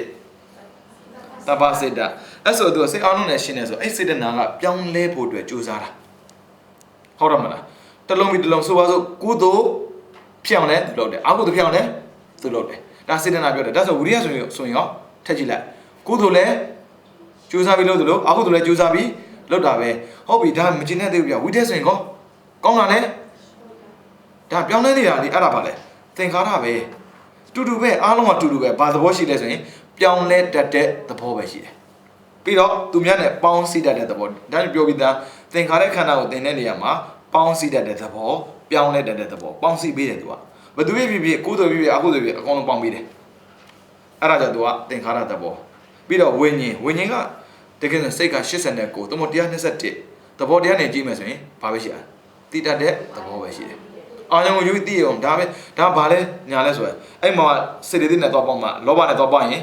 လောဘမှုစိတ်ဖြစ်တယ်ဒေါသနဲ့ပေါင်းရင်ဒေါသမှုစိတ်ဖြစ်တယ်မောဟနဲ့ပေါင်းရင်မောဟမှုစိတ်ကြည့်လိုက်သင်္ခါရသဘောကဒေါသလောဘမောဟတွေကသင်္ခါရပဲမှန်လားပြောင်းလဲပြီးတယ်လေဒါမဲ့ဘာပဲဖြစ်ဖြစ်လေအာယုံယူတဲ့နေရာမှာသဘောတရားတစ်ခုပဲရှိလို့ဒါကြောင့်သူကခန္ဓာတစ်ပါးစီပဲဖြစ်တယ်တဲ့ဒီလိုမျိုးသဘောတူရပေါင်းယူတဲ့အနေနဲ့ခန္ဓာ၅ပါးပဲရှိတာပါဒီတဲ့ပို့လို့မရပါဘူးတဲ့နံပါတ်2အတ္တဆွဲအတ္တနိယဆွဲအတ္တဆိုတာငါအတ္တနိယဆိုတာငါဥစ္စာငါဥစ္စာလို့ဆွဲတာအဲ့ဒီကိုလည်းဥစဉ်တော့မရှိဘူးငါသားငါသမီးဆိုတာလည်းငါဥစ္စာပဲလေဒါအတ္တနိယရဲ့အဆွဲတရားအကြောင်းဝတ္ထုအနေနဲ့တရား၅ပါးသာအလွန်အတန်းရှိတဲ့အတွက်ခန္ဓာ၅ပါးဖြစ်လာပုံကြည့်မယ်ဆိုရင်ယဟန်တို့တဲ့ရုပ်ရှိမယ်ဆိုရင်ရုပ်ကိုအစွဲပြုပြီးတော့ရုပ်ကိုနှုတ်သွင်းပြီးတော့ဒီရုပ်ဟာငါဥစ္စာဒီရုပ်ဟာငါဒီရုပ်ဟာငါရဲ့အတ္တလို့ဒီလိုမျိုးအယူမှမှုဖြစ်လာတယ်ဒါဆိုဝေဒနာလည်းပဲငါခံစားတာပဲငါပဲလေငါရဲ့အတ္တပေါ့အဲ့ဒါကြောင့်စူးစူးပေါင်းလိုက်ရင်ငါးပါးပဲရှိတာပါပဲတဲ့ပြီးတော့နံပါတ်3သီလခန္ဓာစတဲ့အရာတွေကိုကြတော့ခန္ဓာ၅ပါးမှာအကျုံးဝင်တဲ့အတွက်ခန္ဓာ၅ပါးသာဖြစ်တဲ့ပုံစံကိုပြောမဲ့ဆိုရင်တဲ့တခြားသောဒီလေခန္ဓာသမာဓိခန္ဓာပညာခန္ဓာဝိမု ക്തി ခန္ဓာဝိမု ക്തി ဉာဏတဒနာခန္ဓာတွေဟာလည်းရှိနေပါသေးတယ်တဲ့အဲ့ဒီဒီလေခန္ဓာစတဲ့သဘောတရားတွေဟာသင်္ခါရခန္ဓာမှာအကျိုးဝင်ပြီးသားဖြစ်လို့တဲ့ခန္ဓာ၅ပါးမှာပဲပေါင်းထားလို့ဒါမို့လို့ဘာဖြစ်လဲခန္ဓာက၅ပါးနဲ့ပို့လို့မရဘူးတဲ့ဘလို့နည်းနဲ့ပြောအကောင်လုံးကခန္ဓာ၅ပါးဖြစ်တယ်ပြီးတော့ဂါကြီးဥပမာအနေနဲ့ဆုံးဖြတ်ပုံတဲ့ဥပမာတော့တဲ့ရူပပါဒနဲ့ခန္ဓာဆေးရုံကြီးနဲ့တူတယ်တဲ့မှတ်ထားအဲ့ဒါစာမိုးကမေးဘူးတဲ့ယောဂဘာနဲ့တူလဲဆိုရင်ဆေးရုံဘာဖြစ်လို့လဲဆိုတော့လူနာနဲ့တူတဲ့ဝိညာဉ်ဥပါဒနဲ့ခန္ဓာရဲ့ဝတ္ထုဒွါရအာယုံဆွမ်းပြနေရာဌာနဖြစ်လို့မှန်တယ်ဗျဝိညာဉ်မှတ်ထားတာလေအဲ့ဆိုဘာဖြစ်လဲယောဂရှားတယ်ပင်မနဲ့အဲ့ဝတ္ထုဒွါရအာယုံအနေနဲ့နေရာဌာနဝတ္ထုဆိုတာတရားဒွါရဆိုတာတကအာယုံကဖန်ပေးတယ်အကုန်လုံးကဆေးရုံကြီးနဲ့တူတယ်ဘယ်သူကဆေးလာကူတာလဲလူနာဝိညာဉ်နဲ့ခန္ဓာကဆေးလာကူတာဒါဆိုရင်တော့ဒီရုပ်ခန္ဓာကြီးကဆေးရုံကြီးပဲပြီးတော့ဝေဒနုပါဒနဲ့ခန္ဓာအနာယောဂနဲ့တူတယ်ခံစားတတ်ရင်ယောဂဖြစ်ပြီဆိုတာမှန်တယ်ဗျဘာဖြစ်လို့လဲဆိုတော့တဲ့ဒုက္ခတကယ်ဆင်းရဲဒါအနာဘောဒုက္ခတာနဲ့တူတယ်ပြီးတော့ဝိပရိနာမဒုက္ခဖောက်ပြန်ဆင်းရဲဘာဖြစ်လို့ဆိုနေမကောင်းတဲ့အခါမှာဖြစ်တဲ့သဘောတရားနေမကောင်းဘူးသုံးဖို့ထိုင်လို့မကောင်းဘူးသွားလို့မကောင်းဘူးဆိုရင်အဲ့ဒါဝိပရိနာမဒုက္ခဖောက်ပြန်လာတယ်ပြီးတော့သင်္ခါရဒုက္ခပြုပြင်ခြင်းဆင်းရဲဒါကတော့ဒီတိုင်းပြောလို့နားမလည်ဘူးဒါတရားအထုံးမှသိတာသင်္ခါရဒုက္ခကိုမြင်မှနိဗ္ဗာန်ရတာဆိုလိုတာကကိလေသာကင်းတာပေါ့အဲ့ဒီစွမ်းနေနဲ့နှင်းဆက်နှိမ့်ဆက်တတ်တဲ့သဘောရှိလို့ဝေဒနာကယောဂအဲ့ဆိုရင်ယောဂါကဘယ်မှာရှိတယ်ဆိုရင်ဆေးရုံမှာရှိတာပေါ့ဟုတ်ပြီနော်ပြီးတော့တင်ညာကသလိပ်သဲချီလေစားတဲ့နာယောဂဖြစ်ခြင်းရဲ့အကြောင်းတဲ့ယောဂဖြစ်ခြင်းရဲ့အကြောင်းကတင်ညာယောဂကဝေဒနာဟုတ်ပြီနော်အဲ့ဆိုဘာဖြစ်လို့ဆိုတော့ကာမတင်ညာစသည်စွမ်းပြည့်တဲ့ရာဂစားတဲ့အရာနဲ့ရှင်းတဲ့ဝေဒနာဖြစ်လာလို့တဲ့သူမှတ်ထားတာကိုဒါလေးကကောင်းတယ်ဆိုရင်မှတ်ထားတဲ့အတိုင်းကြိုက်မိတာကိုအဲ့ဆိုယောဂဖြစ်တယ်ယောဂဖြစ်ခြင်းအကြောင်းကတင်ညာဖြစ်လာတာကယောဂအဲ့ဒါကဝေဒနာဘယ်မှာဖြစ်လဲဆိုရင် ရုပ်မှဖြစ်တာပြီးတော့သင်္ခါရုပါဒနဲ့ခန္ဓာကြတော့မသိတော်တဲ့ဥဒုဘောဇဉ်စားတာကိုစားတော့မှီဝဲတာနဲ့တူတယ်တဲ့သူကမမှန်သင့်အောင်ရှောက်မှတ်တာဟုတ်သင်္ခါရဆိုတာဟိုပြောင်းဒီပြောင်းနိုင်မလားမမှန်သင့်တာရှောက်မှတ်တော့မစားသင့်တာကိုစားတာနဲ့တူတယ်မစားသင့်တာစားတော့ဘာဖြစ်လဲယောဂအဖြစ်မြန်တာပေါ့အဲကြောင့်သင်္ခါရကမသိတော်တဲ့ဥဒုဘောဇဉ်စားတဲ့အရာကိုစားတော့တာနဲ့တူတယ်တဲ့ဘာဖြစ်လို့လဲဆိုတော့တဲ့ဝေဒနာဆိုတဲ့ယောဂဖြစ်ခြင်းရဲ့အကြောင်းဖြစ်လို့ပါပဲတဲ့အဲစကားမှန်ကန်တယ်ဆိုတာကိုအာဂမယုတ်တိအာဂမဆိုတာဘုရားဟောတရားကိုပြောတာဝေဒနာထာယအဘိဓခေါန္တိခံစားမှုဝေဒနာကိုခံစားမှုဝေဒနာအကျိုးငါသင်္ခါရတို့ကပြုပြင်စီရင်တတ်ကုန်၏ခံစားမှုဖြစ်အောင်ဘယ်သူကလုပ်ပေးလဲဆိုရင်သင်္ခါရကလုပ်ပေးတာပါတဲ့ပြောင်းလဲပေးနေလို့မှန်တယ်ဗျအိမ်မှာထမင်းချက်ဟင်းချက်တဲ့တတ်တဲ့ပုဂ္ဂိုလ်ဒီထမင်းဒီဟင်းပဲချက်မယ်ဆိုရင်ကိုယ်မကြိုက်တော့ဘူးဗျအဲ့ဒါဘာဖြစ်လဲကိုယ်ကိုကြိုက်အောင်ကိုယ်ဆိုအောင်ဟင်းပြောင်းပြီးချက်ပေးရတယ်ကြက်သားဟင်းဆိုပေမဲ့လို့မတူအောင်ကိုချက်ပေးရတယ်ဘာဖြစ်လဲသင်္ခါရပြောင်းပေးရတာလေပြောင်းလဲတဲ့ဆိုရင်ဘာဖြစ်လာလဲစိတ်ဝင်စားမှုကောင်းလာမစိုးပဲကောင်းသားပဲဆိုရင်ခွာလို့မရတော့ဘူးပြီးတော့တဲ့အာကုသလန္တကမ္မတကတ္တတာဥပစိတ္တဝိပါကံကာယဝိညာဏဥပ္ပန္နဟောတိဒုက္ခသာဟကတံအာကုသိုလ်ကိုပြုအပ်ပြီး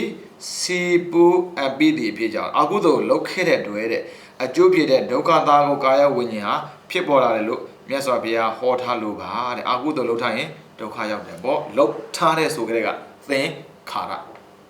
ဒါဆိုအကျိုးရတာကယောဂပေါ့ပြီးတော့နံပါတ်5ဝိညာဏုပါဒနဲ့ခန္ဓာလူနာတဲ့ခုနပြောပြီးသားဒါဆိုရင်ဝိညာဉ်ကလူနာပဲသူဘာမှမလုပ်ဘူးဥစဉ်တို့ဒီခန္ဓာကဘာလုပ်လဲဘာမှမလုပ်ဘူးလေဒါပေမဲ့ဥစဉ်တို့ကမစားတဲ့နာစားတော့ယောဂါရရောအဲဆိုရင်တင်ညာကယောဂဖြစ်ခြင်းရဲ့အကြောင်းဟုတ်တယ်မလားစားတဲ့မစားတဲ့မတိဘက်နဲ့စားခြင်းတာကိုစားတာကသင်္ခါရအဲဆိုရင်ဖြစ်လာတာကယောဂဆိုတော့ဝေဒနာလူနာကဝိညာဉ်စေယုံကယောဗျာအဲ့ဒါမှတ်ထားဗျာအဲ့ဒါဦးဇင်းတို့စေယုံကြီးတက်နေပြီလေဒါကြောင့်မနေ့ကဦးဇင်းပြောတဲ့ဓမ္မဆယ်တော်ကြီးဥတီလာဟောတဲ့တရားကိုဦးဇင်းပြောတယ်လေခန္ဓာကို၄ပိုင်းပိုင်းလိုက်ပါဆိုတော့ခေါင်းရဲ့ကိုယ်ရဲ့လက်ရဲ့ခြေထောက်ရဲ့အဲ့ဒီမှာကြည်လိုက်တဲ့အာတုပဖြစ်တဲ့ပြင်သင်္ချမ်းကုန်ဖြစ်တဲ့အကြောင်းကိုပြတယ်ဗျတရားကိုရှုမှတ်တဲ့အခါမှာအဲ့လိုလေးရှုမှတ်ကြည့်တဲ့ခေါင်းထဲမှာပိုးတွေမျိုးစားပေါင်း80ရှိတယ်တဲ့အဲ့ဒီမှာပိုးမာနဲ့ပိုးတီရပြီးတော့ပိုးသားလေးတွေမွေးအဲ့ရစားကြရှိတယ်မယုံမှုပဲဒီညံမျိုးနဲ့ဘယ်တော့ကြည့်လို့ရမလဲအသိရှင်လားဝက်သားမာလေပိုးမပါဘူးလားပါတာပေါ့ဝက်သားတော့ပါငါလည်းပါမှာပေါ့ဝါဖောင်းမိလို့လားကျက်လည်းပါတာပဲပါတာပေါ့မောမယုံမှုဘယ်ယုံလဲမြင်မြင်တာပိုးမျိုး80ရှိတယ်ဗျဒီတိုင်းပဲဘိုက်ထဲမှာလည်းဒီတိုင်းပဲ80ပြီးတော့လက်ထဲမှာလည်း80ခြေထောက်ထဲမှာလည်း80ဒါဆိုရင်သင်္ချန်ကုန်ကြီးဦးဇင်းတို့ကအဲ့မှာလေပိုးတိနဲ့ပိုးမှာအဲ့မှာပန်းချန်နဲ့သွားရင်လည်းသွားလိမ့်မှာပြောလို့မရဘူးခေါင်းထဲမှာလေတူတူပဲလေလူတို့ကသူတို့မှလည်းလူရတာထူးထူးဆန်းဆန်းဖန်တီးလို့ဒါပန်းချန်လို့ခေါ်တာသူတို့ကဘယ်လိုခေါ်နေခေါ်နေမလဲဦးဇင်းတို့မသိဘူးလေအဲ့ဆိုသူတို့ဒီနေရာမှာပဲချိပါကြတယ်ဒီနေရာမှာပဲစားတော့ကြတယ်ကိုယ်သိလားဆိုတော့မသိဘူးဒါကြောင့်ဒီခန္ဓာကိုဘာဖြစ်လို့မဲမောနေကြတာလဲဘာဖြစ်လို့ဒီခန္ဓာကိုထပ်လို့ချင်တာလဲအခုကြည့်လိုက်ဘာနဲ့တူလို့လဲဆေးရုံညစ်ပတ်ဆုံးယောဂအများဆုံးနေရတန်ရှင်းဆုံးတစ်ခုမှမရှိဘူးနေတဲ့နေရာလဲကြည့်လိုက်ယောဂရှိတဲ့လူနေတဲ့နေရာအဲ့ဒါကြောင့်အဲ့နေရာသွားတဲ့လူဘာလို့သွားလဲဆိုရင်လက်ဆိုရင်လည်းပဲပို့တာပြီးသွားတာပြီးတော့ခန္ဓာကိုယ်ဆိုရင်လည်းပဲပိုးသားစေလို့ပြီးသွားတာဘာဖြစ်လို့ယောဂမြတ်တဲ့နေရာသွားတာလေစေရုံဒါကြောင့်မို့လူတွေတော်သေးတာပေါ့ကိုကအကုန်လုံးက virus ဆွဲတဲ့လူတွေဆိုတော့ဘယ်သူမှကုလို့မထူဘူးသူကူလည်းယောဂဒါပဲကိုလည်းယောဂဒါပဲဆိုတော့ဘာမှမထူဘူးပုထုဇဉ်တွေကိုဗျအဲကြောင့်စေရုံနဲ့တူတဲ့ခန္ဓာကိုယ်ကိုမလေး mobile စေရုံတွေပေါ့လေ mobile hospital လေးသွားနေကြဟိုနာသွားဒီနာသွားဘာဆိုယောဂလေးကိုရအောင်လှုပ်လိုက်သူကအဆင်မပြေနဲ့ကုလို့မရလေလူနာရှားတာကိုအဲ့ဆိုဘာလဲဆိုတော့စားတယ်မစားတယ်နားမလဲဘူးစားမှာပဲဟုတ်တယ်မလားစားဆိုပါလေသင်္ခါရပြီးတော့စားထလိုက်တော့သ တလေသက်ချီစားတဲ့အနာရောဂါဖြစ်ခြင်းအကြောင်းဆိုတင်ညာမှတ်ထားတာစားခြင်းတော့လိုက်ရှာလေဟိုဆိုင်ဒီဆိုင်ဟုတ်တယ်မလားတင်းတက်ကစားဘာရမစားသေးဘူးစောတာဟုတ်ဗျဟုတ်တယ်မလားတင်းတက်တာနည်းနည်းလေးကြာလာတဲ့ခါတော့ဘာရစားလာတယ်ဘာစားရင်ကောင်းလဲမသိဘူးအဲ့လိုတွေးလာတာလေအဲ့ဒါယောဂါကိုရှာတာပဲရှာပြီးဆိုရင်ဘာဖြစ်လဲဆိုရင်ဝေဒနာအနာယောဂါဖြစ်ရောဘယ်မှာဖြစ်လဲဝိညာဉ်မှာဖြစ်တော့စိတ်ရောတင်ရတယ်အဲ့ဆိုရင်ဘာဖြစ်လဲစိတ်ရောတင်တယ်ဆိုတော့ခန္ဓာပြန်ရမှာပြောတာဘာအောင်မင်းလို့ခန္ဓာပြန်ရမှာပဲလိုချင်သေးလားပြောတော့မင်းတို့ပြောမှာပေါ့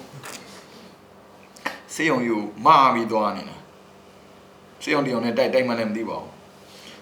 တနည်းအားဖြင့်တဲ့ရူပဘာဒနဲ့ခန္ဓာနှောင်းအိမ်ထောင်နဲ့တူတယ်တဲ့စာရကဆိုထောင်လာမယ်နော်ခုနကဆေးရုံလွတ်တာတကူမရှိဘူးထောင်လည်းမကောင်းဘူးပြီးတော့နံပါတ်1ဝေဒနာကြတော့တဲ့32မျိုးသောနှိမ့်ပန်းနှိမ့်ဆက်မှုကံကြမ္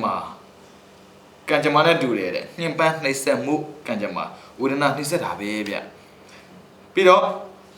ဒါခုနဆိုရင်ပါနှိမ့်ပန်းနှိမ့်ဆက်မှုဆိုဘယ်လိုပြောမလဲထောင်ထဲမှာရိုက်တဲ့လူတွေဆိုဘယ်လိုခေါ်လဲငရဲမှာဆိုရင်ငရဲထိန်ပေါ့ဟုတ်တယ်မလားအဲ့ဆိုထောင်ထိန်လို့ပြောမလားထောင်မှုတော့မဟုတ်ဘူးနော်ထောင်မှုကမရိုက်ဘူးဟမ်ဝါဒီနေအဲ့လိုမှတ်လိုက်ထောင်မှုတော့မဟုတ်ထောင်မှုကဆင်းမရိုက်ဘူးဟုတ်တယ်မလားအခုညင်ပန်းနေစမှုကံကြမ္မာကဘာနဲ့တူဝေဒနာပြီးတော့တင်ညာကညင်ပန်းနေစတူအာနာပါဝေဒလာပြန်ပြီဗျာဒါဆိုထောင်မှုရဲ့ထောင်မှုကဝေဒနာညင်ပန်းနေစတူအာနာပါဝေဒကတင်ညာသင်္ခါရကကျွလွန်တဲ့ပြမှုကျွလွန်သူဒါထောင်သားဝိညာဏကပြမှုကျွလွန်တာက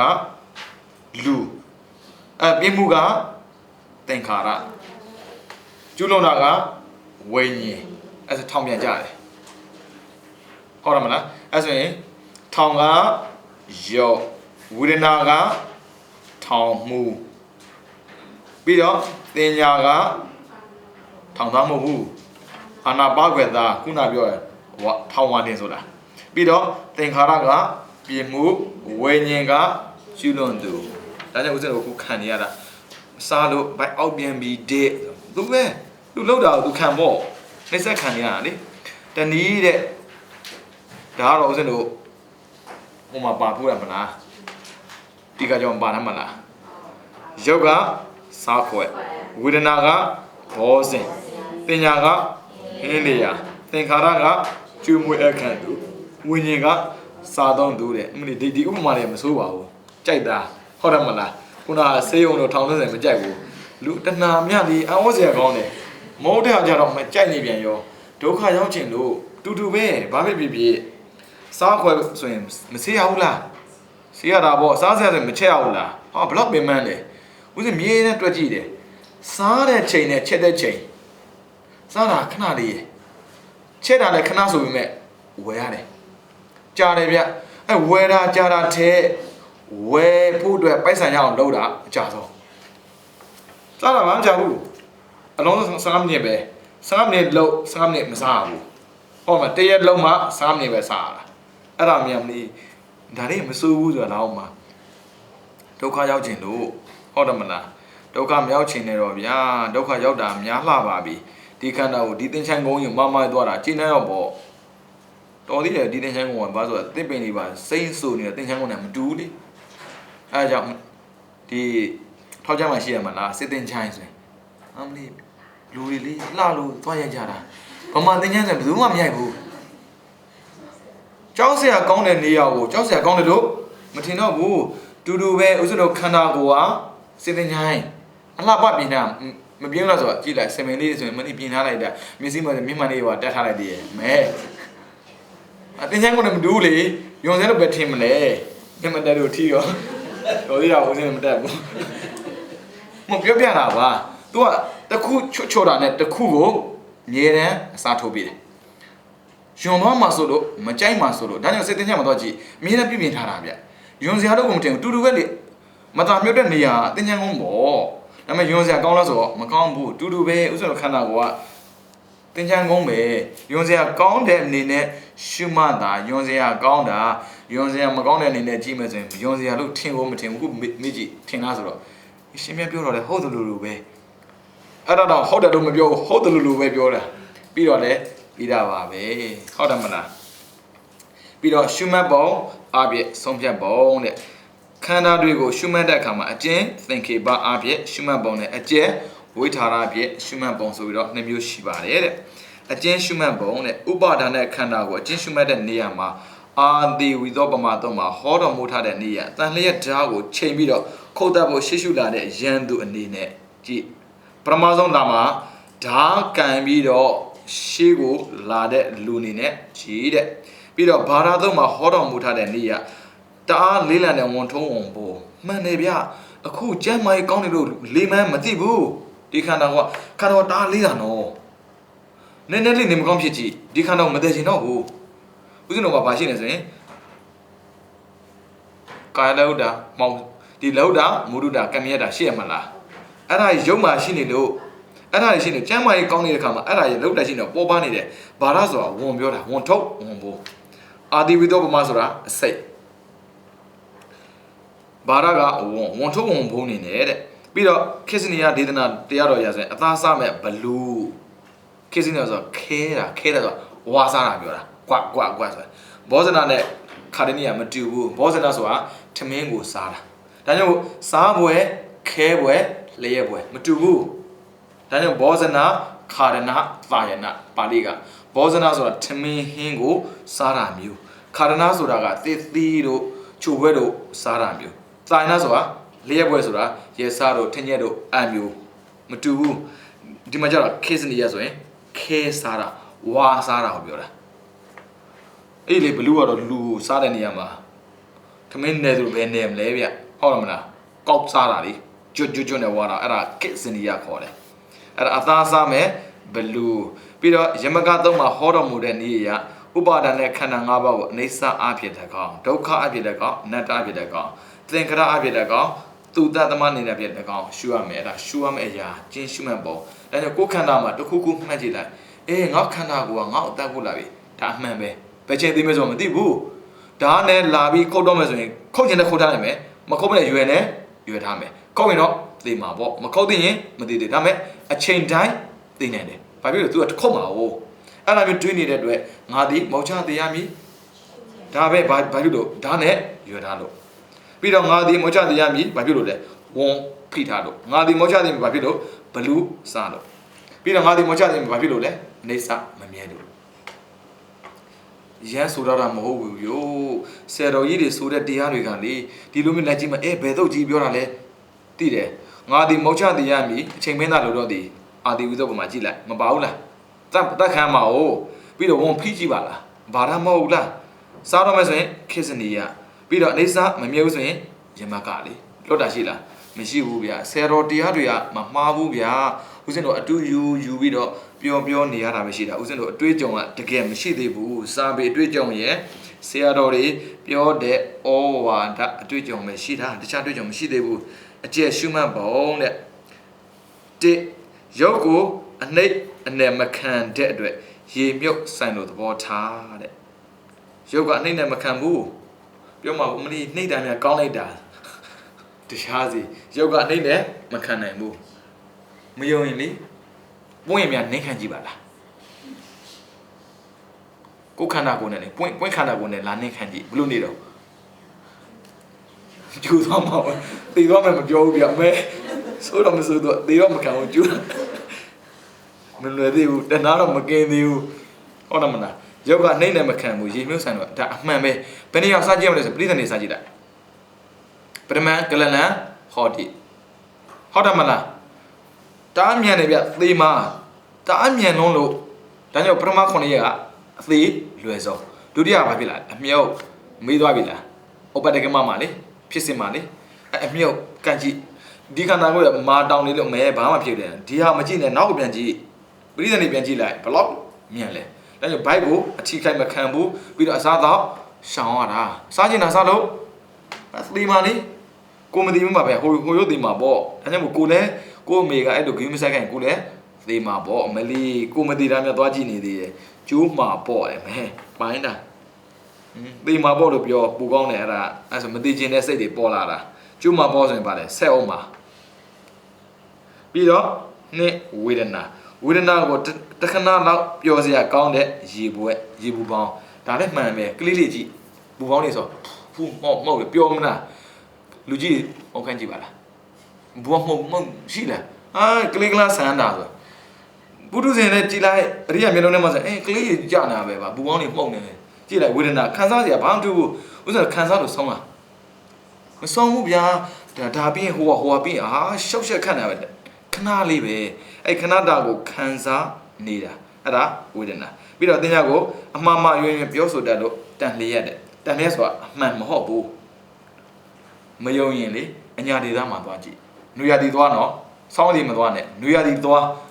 ကတ္တရနန်းပေါ်မှာရေလောင်းထားသလိုပဲအတန်လျက်အမှန်မှားစေတယ်တင်ညာကမောင်းရေပြင်းထင်တာမဟုတ်ဘူးဘာတက်နေလဲအပူတွေတက်နေတာဒါပေမဲ့အဲ့ဒါအမှန်လားဆိုတော့ဦးဇင်းတို့မြင်တာဘယ်လိုမြင်တာလဲ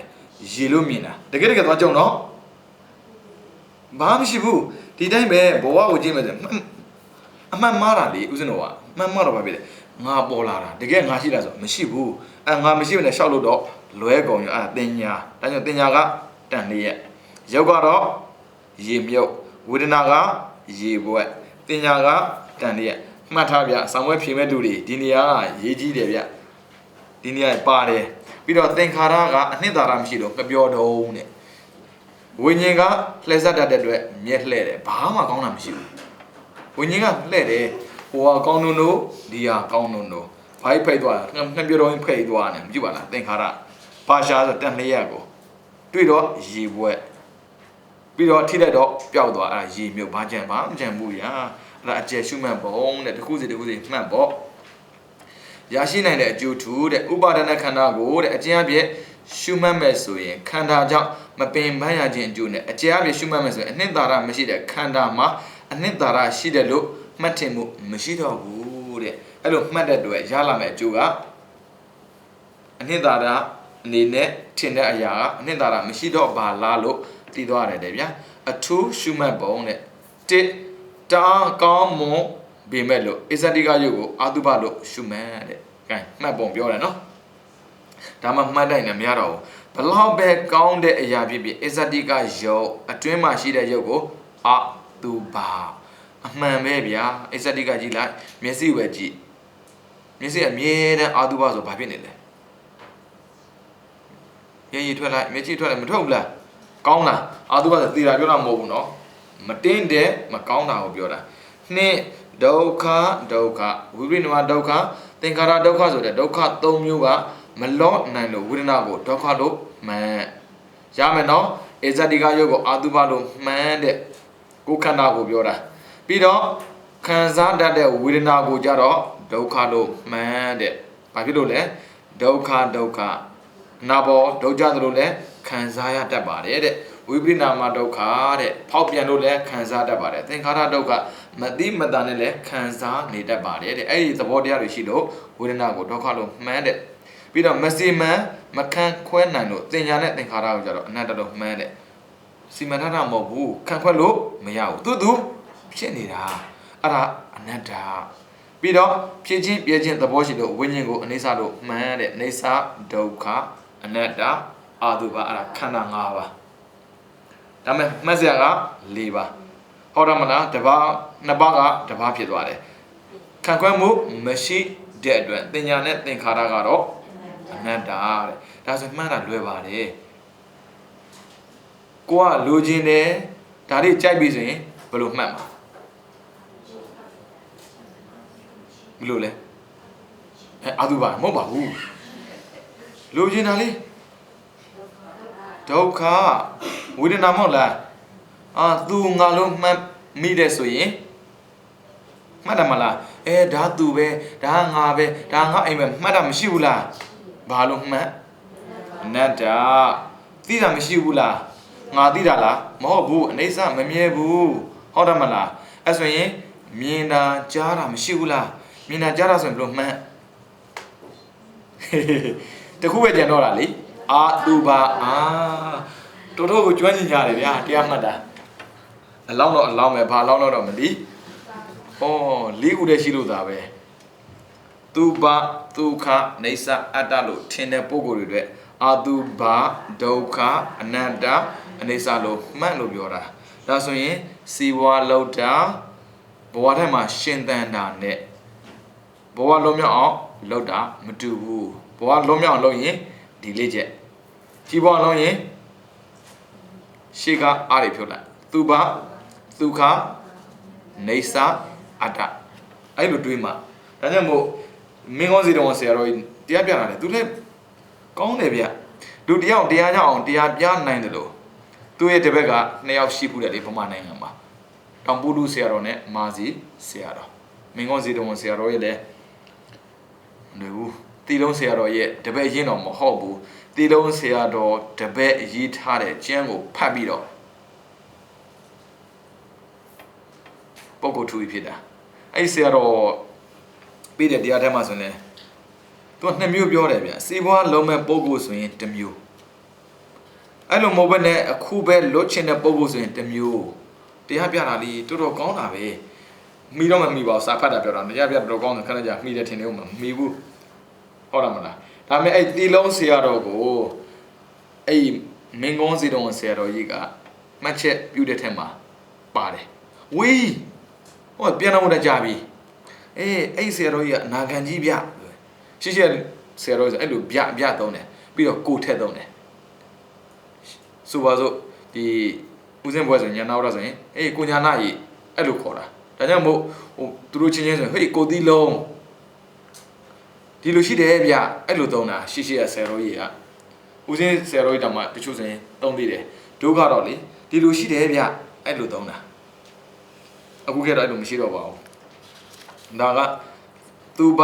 ဒုက္ခနေဆာအတ္တအနေနဲ့ရှုတဲ့ပုဂ္ဂိုလ်တွေအတုဘဒုက္ခအနတ္တအနေဆာအနေနဲ့ရှုမှတ်ပေါ်ခန္ဓာသေးသေးမှာရနိုင်တဲ့အကျိုးထူးတဲ့အမေဦးဆိုတော့ခန္ဓာရတာသိကံကောင်းတယ်ဗျအကျိုးတွေပေးထားတာဒါပေမဲ့မယူတတ်လို့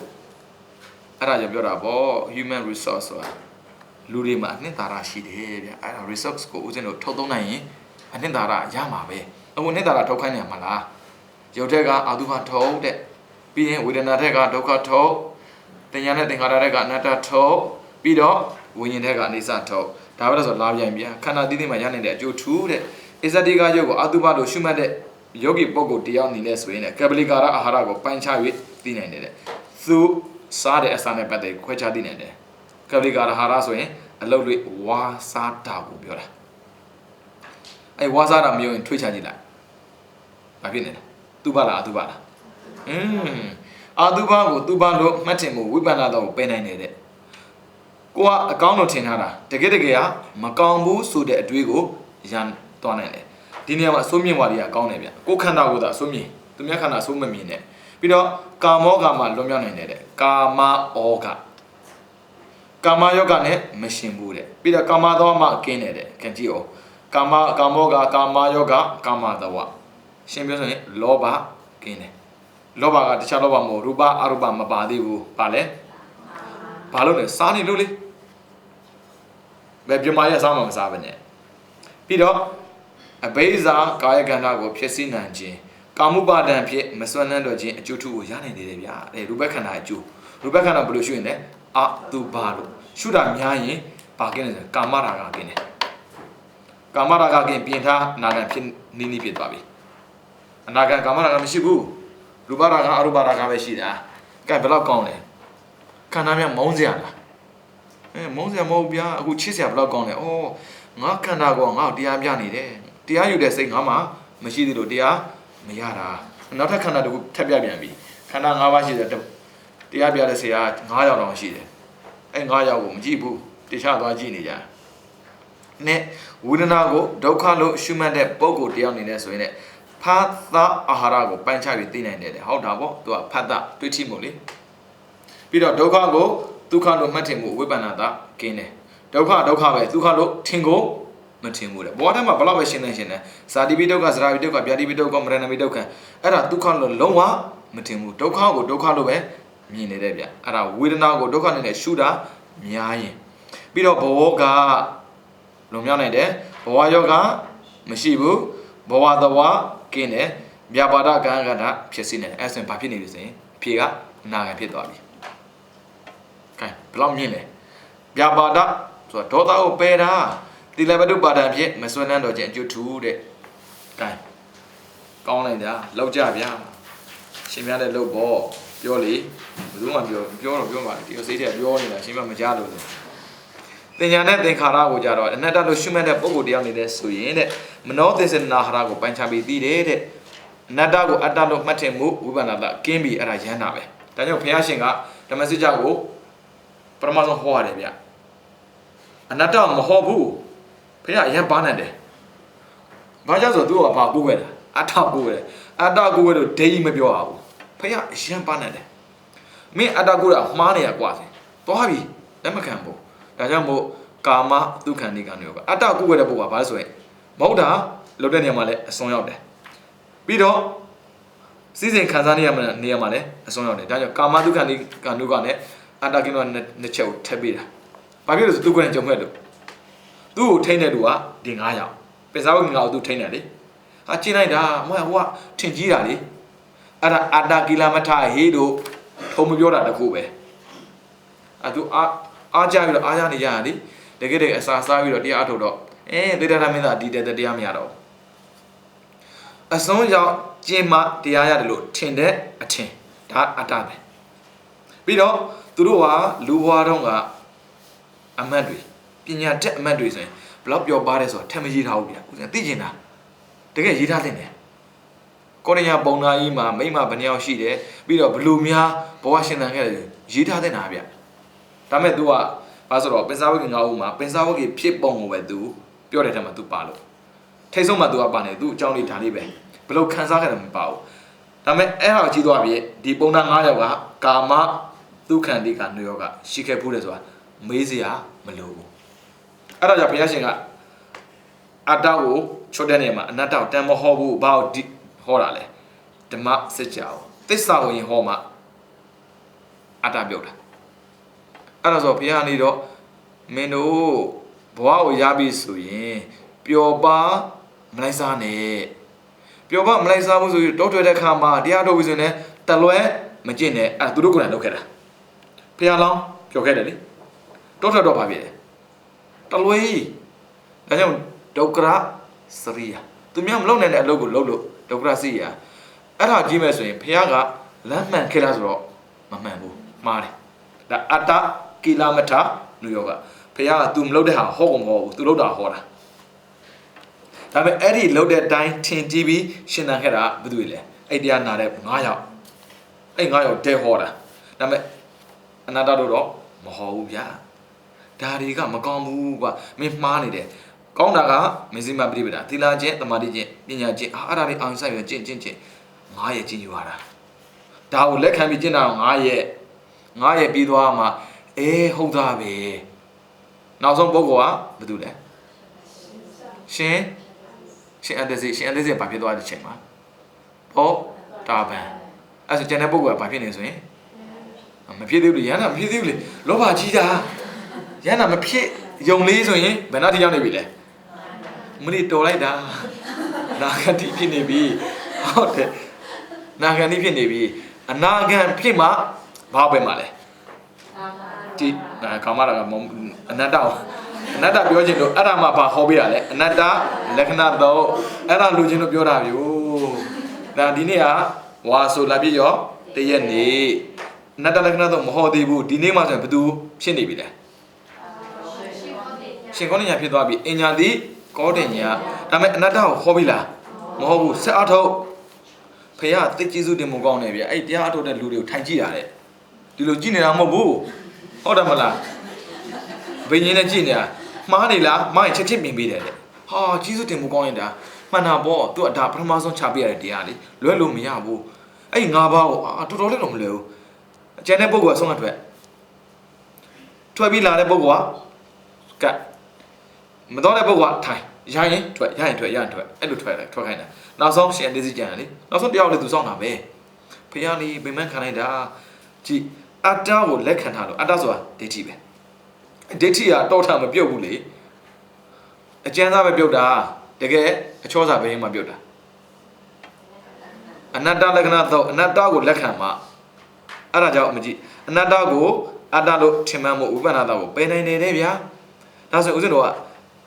ကကိုအတ္တလို့ထင်တယ်အနတ္တလို့ထင်လို့မရသေးဘူးဆိုရင်ရှေ့ကိုပြန်သွားကြည့် तू ပေးထားတာရန်ပေးတာမဟုတ်ဘူးပထမဆုံးကဘာပေးတာလဲရူပခန္ဓာမရနိုင်ဘူးလား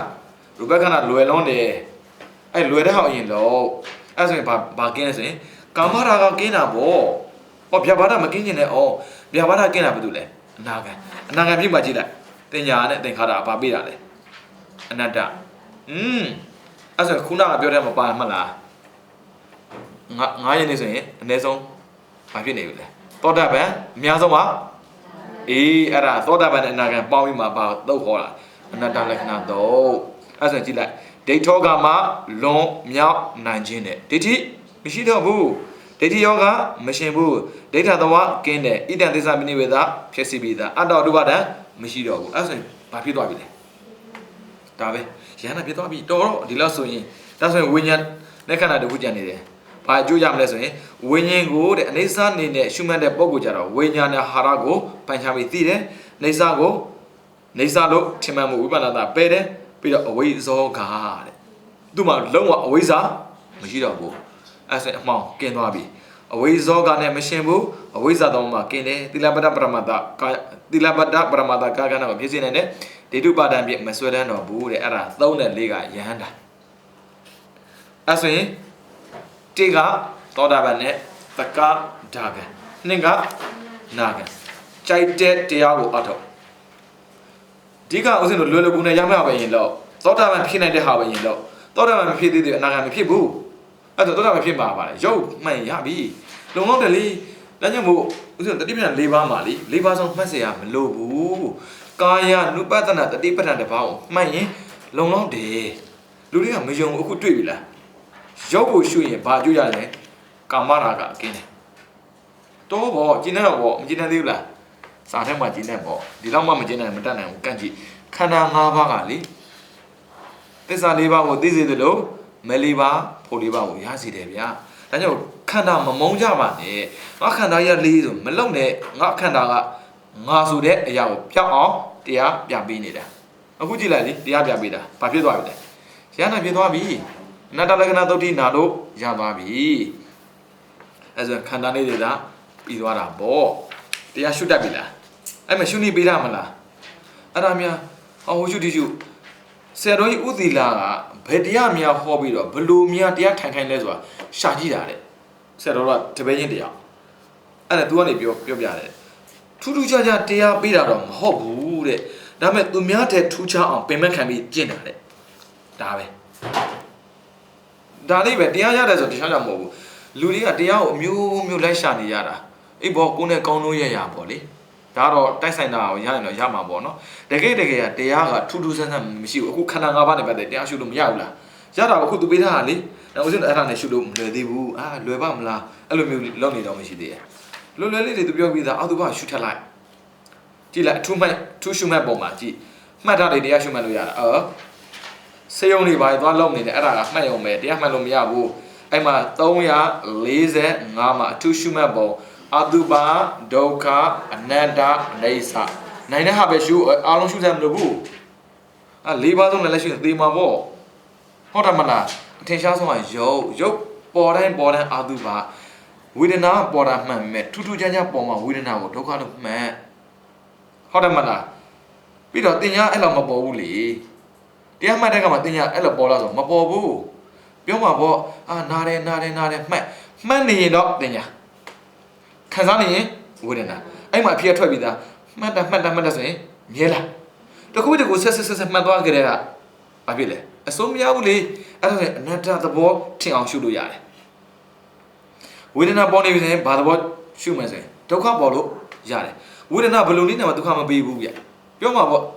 တရားတို့တရားထိုင်တဲ့ကောင်မှာအေးသွားတာပဲကြာထိုင်ကြည့်ဒီမှာအေးကောင်းအောင်ကြာထိုင်ကြည့်ဘာဖြစ်မလဲနေမကောင်းတော့ဖြစ်အောင်ပဲတူပဲအဲ့ဒုက္ခဝေဒနာခံစားတဲ့ပုဂ္ဂိုလ်ကဘယ်လိုနည်းနဲ့မှတရားမရဘူးအဲ့ဒါဒုက္ခဖြစ်နေလို့ပဲဒုက္ခကိုဖြစ်စေတာပဲဒါကိုနားလည်တဲ့ပုဂ္ဂိုလ်တွေကဝေဒနာပေါ်ပြီဆိုရင်ဝေဒနာခံစားနေတာလားဝေဒနာသိနေတာလားသိနေရင်အနေစကြည့်အမေပါတယ်နော်နံပါတ်၄ကသိနေတာဟုတ်တယ်မလားဝေဒနာအတက်ကြမရှိဘူးလားတိုးလာတယ်ရောသွားတယ် ချမ်းသာတဲ့ဝေဒနာနဲ့ကြည့်ပါအတက်ကြရှိတယ်တိုးလာနိုင်မယ်ကြားသွားနိုင်မယ်သိနေတာကအနေစဘာနဲ့လဲဝိညာဉ်နဲ့ခန္ဓာတွဲတာတော့မလွဲစေနဲ့အတရားမရှိမှန်းပုံမဲ့ဦးဇင်းတို့တရားကိုထူးထူးခြားခြားပြေးလို့မရဘူးဒီတိုင်းမှတ်ဒါဆိုရင်ဦးဇင်းတို့တရားမှတ်တဲ့အခါမှာနာတယ်လို့သိနေရင်ဝိညာဉ်ဆိုတော့အနေစနာတယ်လို့မှတ်နေအောင်တက်ဆိုရင်အဲ့ဆိုအနတ္တဟုတ်တယ်မလားနာလိုက်တာလို့ခံစားရင်အဲ့ဘယ်မှာလဲဆိုရင်ကြည့်လိုက်ဘယ်မှာလဲရုံမှာအဲ့ဆိုပါလဲအာသုဘဒါပေမဲ့ပေါ်တဲ့မရှိတော့မဟုတ်တာရှောက်ပြီးတော့ဒါရုံမှာပဲအာသုဘအဲ့သွားလို့မရအောင်အဲ့ဝိတက်ခေါ်တယ်မရဝိတက်လုံးမပေးနဲ့သူပြောတာပဲလို့ကိုမဟုတ်ဒါအာသုဘပေါ်မလုံနဲ့ပေါ်တာပဲရှုအားကောင်းတာကြည့်ကိုသိဆုံးကိုကသိနေလားနာတယ်လို့သိနေနာတယ်ထပ်တိုင်းသိနေရတာကိုကရှေ့ရောကိုနောက်ကလိုက်မှတ်တယ်ခေါ်တာအဲ့ဆိုရှေ့ကပျောက်သွားရင်နောက်ကလိုက်မှတ်တယ်အဲ့ဆိုရင်မြဲတာမမြဲဘူးလားဒါအိဋ္ဌပဲဒါပဲအိဋ္ဌပေါ်အောင်ကျွန်တော်ဖော်စရာမလိုဘူးအိဋ္ဌသိလာမှာအခုကတရားရှုမှတ်တာကမဟုတ်ဘူးအခုပြောတဲ့အတိုင်းမှတ်ကြည့်စမ်းကြည့်ဒါခန္ဓာ၅ပါးမှာပေးထားတဲ့ရှုမှတ်နည်းပဲအာသုဘဘယ်လိုရှုမှတ်လဲဆိုရင်ဘာမှမလိုဘူးဆိုရင်အာသုဘရှုနေလို့ရတယ်မျက်စိဖွင့်နေပဲဖြစ်မြင်တဲ့သရဝါပဲဖြစ်အာသုဘရှုနေလို့ရတယ်ဘာလို့အာသုဘအပြင်းနေကူရတာအတွင်းကူပြီးတော့အာသုဘရှုလို့ရတယ်တကယ်ထိုင်တဲ့အခါမှာအာသုဘပေါ်ဖို့မလွယ်တော့ဘူးစမ်းကြည့်လေအာသုဘပေါ်လာဘယ်ပေါ်မလဲစားတဲ့အခါမှာပေါ်မှာပေါ့လှုပ်ရှားတဲ့အခါမှာအာသုဘပေါ်လာလေတကယ်ထိုင်တဲ့အခါမှာအာသုဘမပေါ်ဘူးပါတယ်ဒုက္ခနေသအနိစ္စအနတ္တအဲ့ဒါပဲပေါ်တယ်အာသုဘမပေါ်ဘူးဟုတ်တယ်မလားအဲ့ဆိုရင်မှတ်တိုင်းမှာကိုယ်သိနေရတယ်သိတာအားကောင်းရင်ဝိညာဉ်အိဋ္ဌပေါ်လိမ့်မယ်မှတ်တာအားကောင်းရင်သင်ညာနတ္တပေါ်လိမ့်မယ်ခံစားတာအားကောင်းရင်ဝေဒနာဒုက္ခပေါ်လိမ့်မယ်ပေါ်လိမ့်မှာမဟုတ်တကယ်ရှင်းပြောဆိုရင်ဒါပဲလို့ပြောတာဒါဒုက္ခပဲဒါပေမဲ့ဒုက္ခပေါ်လိမ့်မယ်ဆိုရင်ဒုက္ခကြီးတမ်းမမြင်ဘူးအိဋ္ဌကြီးတမ်းမမြင်ဘူးအနတ္တကြီးတမ်းမမြင်ဘူးအဲ့ဆိုရင်အဲ့လိုမျိုးရှုပြီးဆိုရင်ရလာမယ်ကျူတူအောက်ပြန်ကြည့်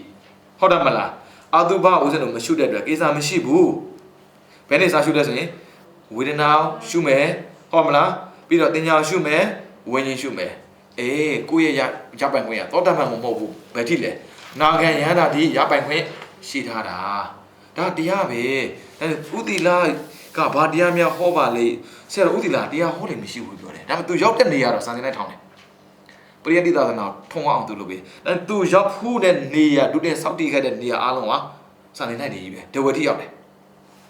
ထူးဆန်းတယ်ဗျအဲ့ဆရာတော်ရအခုထိအဲ့ဒီစာနေနိုင်တွေကအောင်မြင်နေတော့ဗျအောင်ပြီမှာတော်တော်ထူးခြားတဲ့ပုံကိုပဲနောက်သူဘာတရားဟောလဲဆိုတပည့်ရက်တော့ပြောဘာတရားမှမဟောဘူးထူးထူးခြားခြားလည်းဘာမှမရှိဘူးဒီတရားကို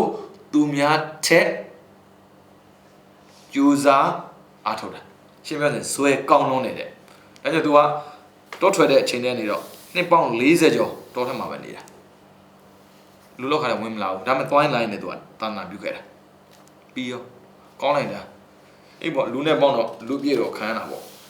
လူနဲ့မပေါင်းတော့လူပြည့်မခံရဘူးလေ तू ကများတော့ပြတရိတ်ဆိုင်နဲ့ရင်းနှီးတယ်ဗျတော်တော်ထူးထူးဆန်းဆန်းပုံကိုပဲတရိတ်ဆိုင်နဲ့တော်ကိုရင်းနှီးတယ်ကြားနေနဲ့ရင်းနှီးဆုံးဦးဇင်းတို့ဖတ်ဖို့ရတလောက်ဆိုရင်ကြားနဲ့တော်ကိုရင်းနှီးတာပဲဒီပုံကြီးကမေတ္တာလေရဟန္တာဖြစ်နေမှာတော့ဗျာမေတ္တာတော့ပြင်းအောင်မြင်နေမေတ္တာကသမထလေဟုတ်တယ်မလားရဟန္တာမေတ္တာမကောင်းတာမရှိဘူးဗျာအတိတ်ကမကောင်းတဲ့အာကုသိုလ်ကိုလုပ်ခဲ့လို့ဒီဘဝမှာဝကျွေးနေတဲ့ခံရတော့ကြာကြိုက်မှာပေါ့အတိတ်ကဝကျွေးမပေါဆိုရင်အဲ့ရဟန္တာမေတ္တာဆွမ်းနေဗျာသာမန်ပုထုဇဉ်တော်မှာဆွမ်းသေးတာဟောဗျာဒါကြောင့်မို့ဦးဇင်းတို့ခန္ဓာ၅ပါးကိုနားလည်ထားတယ်ရူပခန္ဓာဝေဒနာခန္ဓာတင်ညာခန္ဓာသင်္ခါရခန္ဓာဝိညာဉ်နဲ့ခန္ဓာဆိုခန္ဓာ၅ပါးနားလည်ထားတဲ့ပုဂ္ဂိုလ်တရားနေတဲ့တရားကိုရှုမှတ်ပြီးဆိုရင်တတိတိကထာခံစားမှုတစ်ခုအားကောင်းလိုက်ရင်ဘာဖြစ်တော့မှာလဲဒုက္ခဖြစ်တော့မှာလို့မှတ်ထားတာဒါလေးပဲမှန်အားကောင်းလာလို့ဆိုရင်ပျောက်တတ်မလို့မှတ်ထားလိုက်အဲ့ဒါအနတ္တပဲဟုတ်တယ်မလား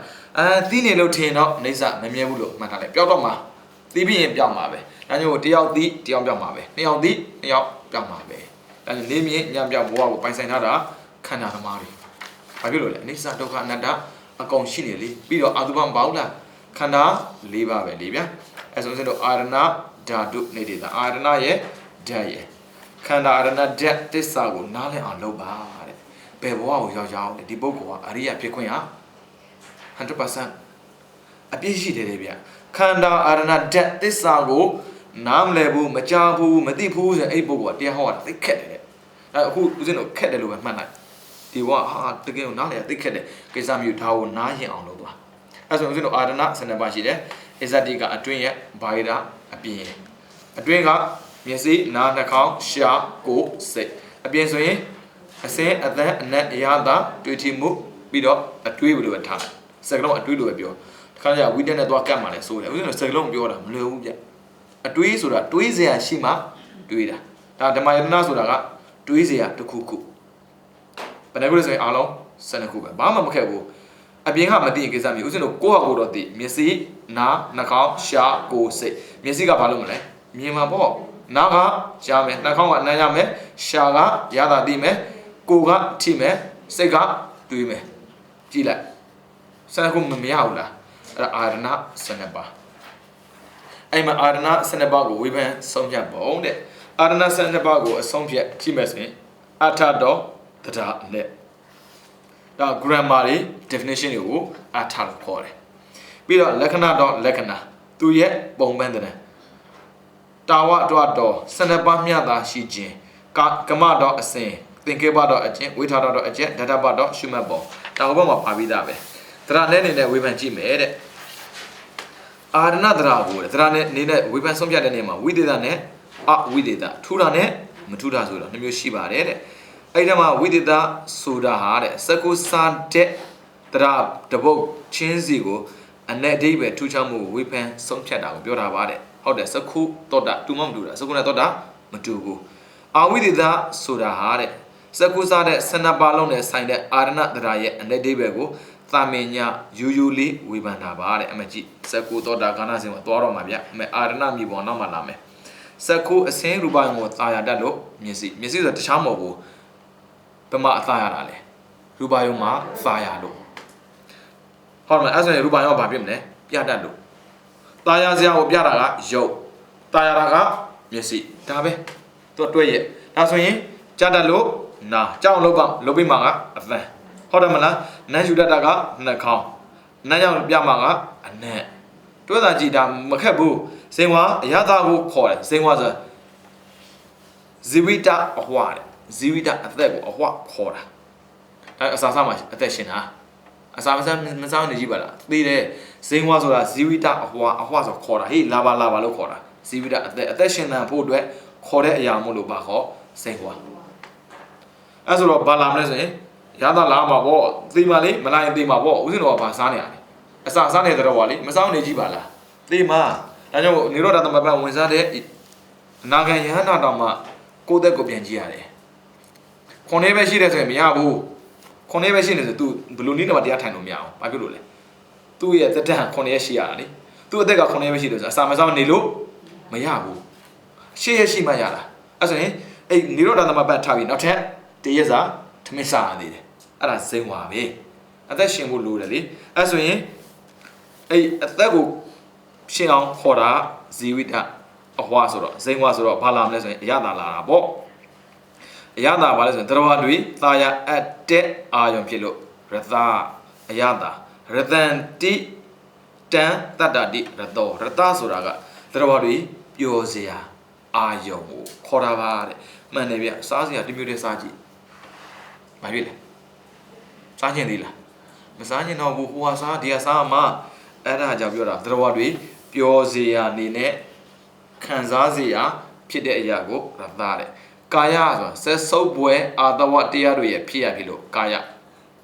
ကုသိဒနံအာတဝဓမ္မနံအာယောတိကာယောကာယဆိုတာယွန်စေရာအတိပြီးတဲ့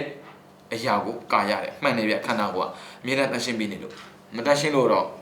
ယွန်စေရာအတိပဲပြီးတော့အာသောတရားတွေပဲဖြစ်တယ်ပြီးတော့ဖောတ္တပတွေ့ထိအသောကြောင့်ဖောတ္တပဟုတ်တယ်လေဒီခန္ဓာကိုယ်နဲ့ထိမှာပေါ့မနတိတတ်လို့စိတ်ဓမ္မက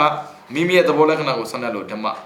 ကအတနောလက္ခဏာဓာရီတိသူ့သဘောတိုင်းနေတတ်တာမို့လို့ဓမ္မဒါဆိုအာယုံကငါ့ကိုတွေးပါပြောတာမဟုတ်ဘူးသူ့သဘောတိုင်းနေတာမနကသွားတွေးနေတာအဲ့ဒါအလုံးဘယ်နှချက်12ချက်ပြီးတော့အာရဏမြေပုံတဲ့အာထုတ်ရဖြစ်လို့အာရဏ ပထမဆုံးတစ်လုံးပါအာယတနာတော့အာယတနာအာထုတ်ရဖြစ်လို့မှန်ပါတယ်တဲ့စက္ခုစားတဲ့အရာတွေမှာဒွါရအာယုန်နဲ့သက်ဆိုင်တဲ့စိတ်စတိတိတရားတွေခံစားခြင်းအနုဘောနာကိစ္စစတဲ့သူတို့နဲ့ဆိုင်ရာကိစ္စအဖြစ်အားထုတ်ကြတယ်ဟုတ်တယ်လေအဲ့မှာမျက်စိဆိုရင်မျက်စိနဲ့ပတ်သက်တာဘာဖြစ်မလဲစက္ခုဒွါရဝိသီဖြစ်မှာပေါ့အဲ့ဆိုရင်စက္ခုဝင်ပြီးရင်ပါသံလေဆိုင်တန်လေနာဝုထောဇောသူနဲ့ဆိုင်တဲ့အရာတွေနဲ့ပတ်သက်ပြီးတဲ့ကြိုးစားအားထုတ်တယ်တဲ့ဒါဆိုရင်မျက်စိကဘာဝိသီဖြစ်ဖို့လဲဆိုရင်စက္ခုဒွါရဝိသီဖြစ်ဖို့တဲ့သူကြိုးစားတာပေါ့တက်တက်ကြွကြွဖြစ်တယ်တဲ့စေးစောကြိုးကုတ်တယ်တဲ့ပြီးတော့လုံးလာစိုက်တယ်တဲ့ဒါကြောင့်မို့တဲ့စက္ခုစားတဲ့အရာတွေကစိတ်စိတ်တရားတွေရဲ့အားထုတ်ရဖြစ်လို့အာရဏတဲ့မှန်တယ်ဗျမျက်စိမဖြစ်သေးတဲ့ရွေစက္ခုဒွါရဝိသီမပေါ်ဘူးစက္ခုဒွါရဝိသီဆိုတာစိတ်လေအဲ့မှာစက္ခုဝိညာဉ်စိတ်မပါလို့ဆိုတော့ပါတယ်အဲ့စက္ခုဝိညာဉ်စိတ်မှာစေတသိက်မရှင်ဘူးလားဘယ်နှပါရှင်လဲခုနှစ်ပါအနည်းဆုံးပဲဟုတ်တယ်မလားအဲ့ဒါဥစ္စာဝီထီချတဲ့နေမှာစေတသိက်ချတာစိတ်ချတာလားစိတ်ကိုပဲချတာဒါပေမဲ့စေတသိက်မပါဘူးလားပါတာပေါ့အဲ့စိတ်ရောစေတသိက်ရောဖြစ်เสียဖြစ်မလာဘူးလားဖြစ်လာတာပေါ့မျက်စိဖွင့်လို့စိတ်စေတသိက်ဖြစ်တာလေဒါကြောင့်မို့မျက်စိနဲ့ပတ်သက်ပြီးမဖွင့်နဲ့နားနဲ့ပတ်သက်ပြီးမဖွင့်နဲ့လို့ပြောတာဖွင့်ရင်အာရဏဘာဖြစ်လာမလဲအာထုတ်ရဖြစ်မယ်တဲ့ပြီးတော့အာရမီတဲ့တရားတွေကိုချက်ထွင်တတ်လို့အာရဏအာယာနတနနတောအာရဏမှန်ပါတယ်တဲ့စိတ်စရတိတရားတွေကိုဒွါရအာယုံမှာဖြစ်ပေါ်လာတဲ့တရားတွေဖြစ်လို့အာရဒွါရမှာဖြစ်ပေါ်စေလို့အာရဆိုတာဖြစ်စေတာဘာဖြစ်လာတာလဲစိတ်စရတိဘာမှဖြစ်တာလဲမျက်စိမှာဖြစ်တာနားမှာဖြစ်တာဒါအာရခေါ်တယ်အဲ့ဒီအာရမီတဲ့စိတ်စရတိတရားတွေကိုစက္ခုစားတိတို့ကကြက်ပြန့်ကြီးပွားအောင်ချက်ထွင်တတ်လို့အာရဏမှန်တယ်ဗျဖြစ်တာနည်းနည်းဒါပေမဲ့ပြောတာများမြင်တာနည်းနည်းပြောတာများဒါကြောင့်မို့အာရဏချက်ထွင်တာဒါကြောင့်မို့စက္ခုစားတဲ့အရာတွေဟာတဲ့စိတ်စရတိတရားတွေကိုချက်ထွင်တတ်လို့အာရဏတဲ့အာရဏဆိုတာနှလုံးရသွားပြီတစ်ခုကအာထုတ်ရတစ်ခုကချက်ထွင်တာမြင်ပြီးရသွားလားမရဘူးထပ်မြင်ခြင်းနဲ့ကြာပြီးထပ်ကြားခြင်းနဲ့အဲ့ဒါထပ်ချက်တာမို့လို့အာရဏပြီးတော့သုံးရှေလျာလားစွာတော့တန္တရာဆင်းကိုဆောင်းတတ်လို့အာရဏသိကြတာပေါ့ဗျာမျက်စိနားနှာခေါင်းရှားကိုကလေတန္တရာကိုချက်တတ်တဲ့တရားတွေပပင်ဆောင်လို့ပဲသူတို့ရှိနေလို့ဦးဇင်းတို့ဒုက္ခရောက်တာမှန်ပါတယ်တဲ့စက္ခုစားတဲ့အရာတွေကအနမတကတန္တရာမှာအလွန်ရှည်လျားလာတဲ့အာယတမြည်တဲ့တန္တရာဆင်းကိုမဆုတ်မနစ်မရဆဲသေးသမျှကာလပတ်လုံးဆောင်းတတ်ဖြစ်စေတတ်ကုန်၏တဲ့ဒီမျက်စိနားနှာခေါင်းရှားကိုယ်စိတ်ဆိုတဲ့အရာတွေဟာတဲ့တန္တရာမကုံသေးသေး၍တန္တရာဆုံးတဲ့အထိသူကတွန်းပို့သွားမှာပဲတဲ့ဒါကြောင့်မို့စက္ခုစားတဲ့အရာတွေဟာရှည်လျားလားစွာတော့တန္တရာဆင်းကိုဖြစ်စေတဲ့ဆောင်းတတ်လို့အာရဏတဲ့ဒါဆိုရင်၃ခုပေါ့ဟုတ်တယ်မလားဒီလိုမျိုးအားထုတ်ရဖြစ်တဲ့အတွက်အာရမီတဲ့တရားကိုချက်တတ်တဲ့အတွက်ရှည်လျားလားစွာတော့တန္တရာဆင်းကိုဆောင်းတတ်တဲ့အတွက်အာရဏမြည်ပါတယ်တဲ့ဒါအာရဏအဓိပ္ပာယ်တနည်းအာရဏမြည်ပုံ၅မျိုးတဲ့နိဝါဒဌာနနေယာဌာနဆိုတဲ့အ내သဘောကြောင့်အာရဏတဲ့တာရကနေနဲ့ပြမယ်ဆိုရင်လည်းဣဒရာယေရဏအစိုးရသူရဲ့နေယာဌာနအဲ့မှာအာရဏဆိုတဲ့စကားလုံးပါတယ်ဣဒရာဆိုတာအစိုးရတာအာရဏနေယာဝါဒုဒေဝယေရဏဝါဒုဒေဝနတ်တို့ရဲ့နေယာအာရဏဆိုဒီနေ့မှာနေယာပဲနော်အစရှိတဲ့စကားရမှာတဲ့အာရဏတရာကနေယာဌာနကိုဟောသလိုရှိပါတယ်တဲ့ဒီလိုပါပဲတဲ့စက္ခုဝိညာဉ်စတဲ့စိတ်စရတဲ့တရားတွေဟာစက္ခုစားတဲ့ယုံနဲ့စပ်ပြီးဖြစ်တဲ့အတွက်စက္ခုစားတဲ့သဘောတရားတွေရဲ့နေယာလို့ဖြစ်နေတယ်တဲ့ဒါကြောင့်မို့စက္ခုစားတဲ့သဘောတရားတွေရဲ့စက္ခုဝိညာဉ်စတဲ့စိတ်စရတဲ့တရားတွေရဲ့နေယာဌာနဖြစ်လို့အာရဏတဲ့မျက်စိဟာစက္ခုဝိညာဉ်စတဲ့စိတ်တွေရဲ့ဖြစ်ရနေရဖြစ်လို့သူ့ကိုအာရဏဒါဆိုရင်စက္ခာယတနာသောတာယတနာပေါ့ပြီးတော့အာကရရောပြုံးရတိယဆိုတဲ့အ내သဘောဒါလည်းအာရဏပဲတ တာရကနဲ့ပြောမယ်ဆိုရင်သူဝနာယတနာရွှေရောပြောရရွှေတရားရွှေနဲ့ရောရတဲ့ဟာအရာကိုပြောတာအဲ့မှာကျတော့အာရဏကရောပြောရပေါင်းဆက်ရပြောတာပရမကနေရပြီးတော့နောက်ထပ်3သမောတရဏဌာနစုဝေးရတဲ့မနောရမေအာရဏေသေဝန္တိနံဝိဟင်ကမှာနှလုံးဝေးလျော်ပျော်ဝဲရကောင်းတဲ့စုဝေးရအကိုင်းအခက်အရွက်အသိနဲ့ပြည့်စုံသောထိုးညောင်မင်းကြီးကိုငှဲ့တို့သည်မှီဝဲနေကြကုန်၏စတဲ့တရားမှာပါတဲ့အာရဏတရာဟာစုဝေးရအဲဆိုရင်အာရဏကနံပါတ်1ဌာနနံပါတ်2ရောပြောရနံပါတ်3စုဝေးရနံပါတ်4သင်္ဇာတိဒေတာကောင်းစွာဖြစ်ရတာရကပြောမယ်ဆိုရင်ဒကိနာပထောဂုဏအာရဏဒကိနာပထတိုင်းသည်နွားတို့ရဲ့ကောင်းစွာပေါက်ဖွားရအရက်ဒကိနာပထတိုင်းကနွားတွေကိုမွေးတဲ့နေရာဒေတာအဲ့ဒါဆိုရင်ကောင်းစွာဖြစ်ရအရက်တဲ့နောက်တစ်ခုကကာရဏ3-5နှစ်မှာကာရဏဆိုအကြောင်းအဲ့ဒါအများကြီးမှတ်စရာမလိုဘူးအကြောင်းအဲ့ဒါတွေချစ်ထားလိုက်အာရဏကဘယ်နှခုဟောတယ်လဲဆိုရင်စုစုပေါင်း5ခုဟောတယ်အဲ့ဒီ5ခုဟောတာကိုဦးဇင်းတို့ကြော်ပြီးတော့ဒီမှာကြည့်မယ်လက္ခဏာပြဝေဖန်ဆုံးဖြတ်ပုံမှာကြည့်မယ်စက္ခုစားတဲ့လက္ခဏာကိစ္စပိစုပ္ပန္နပရထံကိုခန္ဓာနေဒေတာမှာပြဆိုပြီးတယ်မှန်တဲ့ပြီးသွားပြီမှန်ဆိုတော့ကြည့်ပေါ့ပြီးတော့12ပါးပဲရှိတာတာဝတ္တတော့ထို12ပါးမြတာရှိခြင်းအဖြစ်ဆိုတာဟာတဲ့အာရဏ12ပါးအောက်ရုပ်တာလည်းမရှိပူတာလည်းမရှိလို့12ပါးတိပဲရှိတယ်တဲ့အဲ့မှာဆိုတော့နာဖြည့်ရှင်းချက်စက္ခုစားတဲ့တရားတွေဟာလည်းပဲတဘာဝဓမ္မတွေဖြစ်တဲ့အတွက်တဲ့ဓမ္မရဏဆိုဓမ္မရဏလို့ဟောတဲ့နာမဟုတ်ဘူးလားဘာဖြစ်လို့ဓမ္မရဏလို့မဟုတ်ဘဲနဲ့အာရဏလို့ဟောတာဓမ္မမပါပဲဘာဖြစ်လို့အာရဏတိတဲ့ဟောတာလဲတကယ်ကဓမ္မရဏလို့ဟောတဲ့နာပေါ့တဲ့အဲ့မှာဝိညာဏကာယ6ပါးတို့ရဲ့ဖြစ်ရဒွါရနဲ့အာယုံကိုပိုင်းခြားပြီးတော့ပြားခြင်းလို့ဒွါရနဲ့အာယုံမတူဘူးဆိုတာကိုပြခြင်းလို့ဟုတ်တယ်လေဒွါရအာယုံတူမမတူနဲ့အာယုံကအပြင်မှာဒွါရကအတွင်းမှာလေမတူဘူးဆိုတာကိုပြခြင်းလို့12ပါးပဲဟောတာတနည်းပြောရင်အာရဏ12ပါးလို့ဟောတာဓမ္မရဏလို့မဟောဘူးတဲ့စက္ခုဝိညာဏဝဋ္ဌိမှာအကျိုးဝင်တဲ့စက္ခုဝိညာဏကာယရဲ့ဖြတ်သွားတာစက္ခာယတနာပဲတောတာဆိုရင်ခန္ဓာဆိုရင်ဇိဝဆိုရင်ကာယဆိုရင်တူတူပဲသူနဲ့ဒွါရအာယုဝိညာဉ်ကတပုံစံနဲ့ပဲဒွါရကစက္ခုဒွါရဆိုရင်အာယုံကရူပယုံဖြစ်ရမှာပေါ့ဝိညာဉ်ကစက္ခုဝိညာဉ်ဖြစ်ရမှာလေအာယုံကရူပယုံဖြစ်ရမယ်ဝိညာဉ်ကစက္ခုဝိညာဉ်ဖြစ်ရမယ်ဒွါရကစက္ခုဒွါရဆိုစက္ခာယတနာဒါကြောင့်မို့အာရဏလို့ပဲဟောရမှာပေါ့ဘယ်လိုလုပ်ပြီးတော့ဓမ္မယတနာလို့ဟောမှာတော့သူအုပ်စုနဲ့သူသွားတဲ့ဟာကိုတဲ့ပြီးတော့အစဉ်အပြည့်ဝေဖန်ဆုံးဖြတ်ပေါ့အစဉ်နဲ့ဟောပြီးအာရဏ12ပါးအစဉ်ဥပတိကမတော်စတော့အစဉ်5မျိုးမှာဒေသနကမဟောစဉ်တဲ့ဧဇတိကယတနာဘိုင်ရာယတနာနှစ်ပါးမှာဧဇ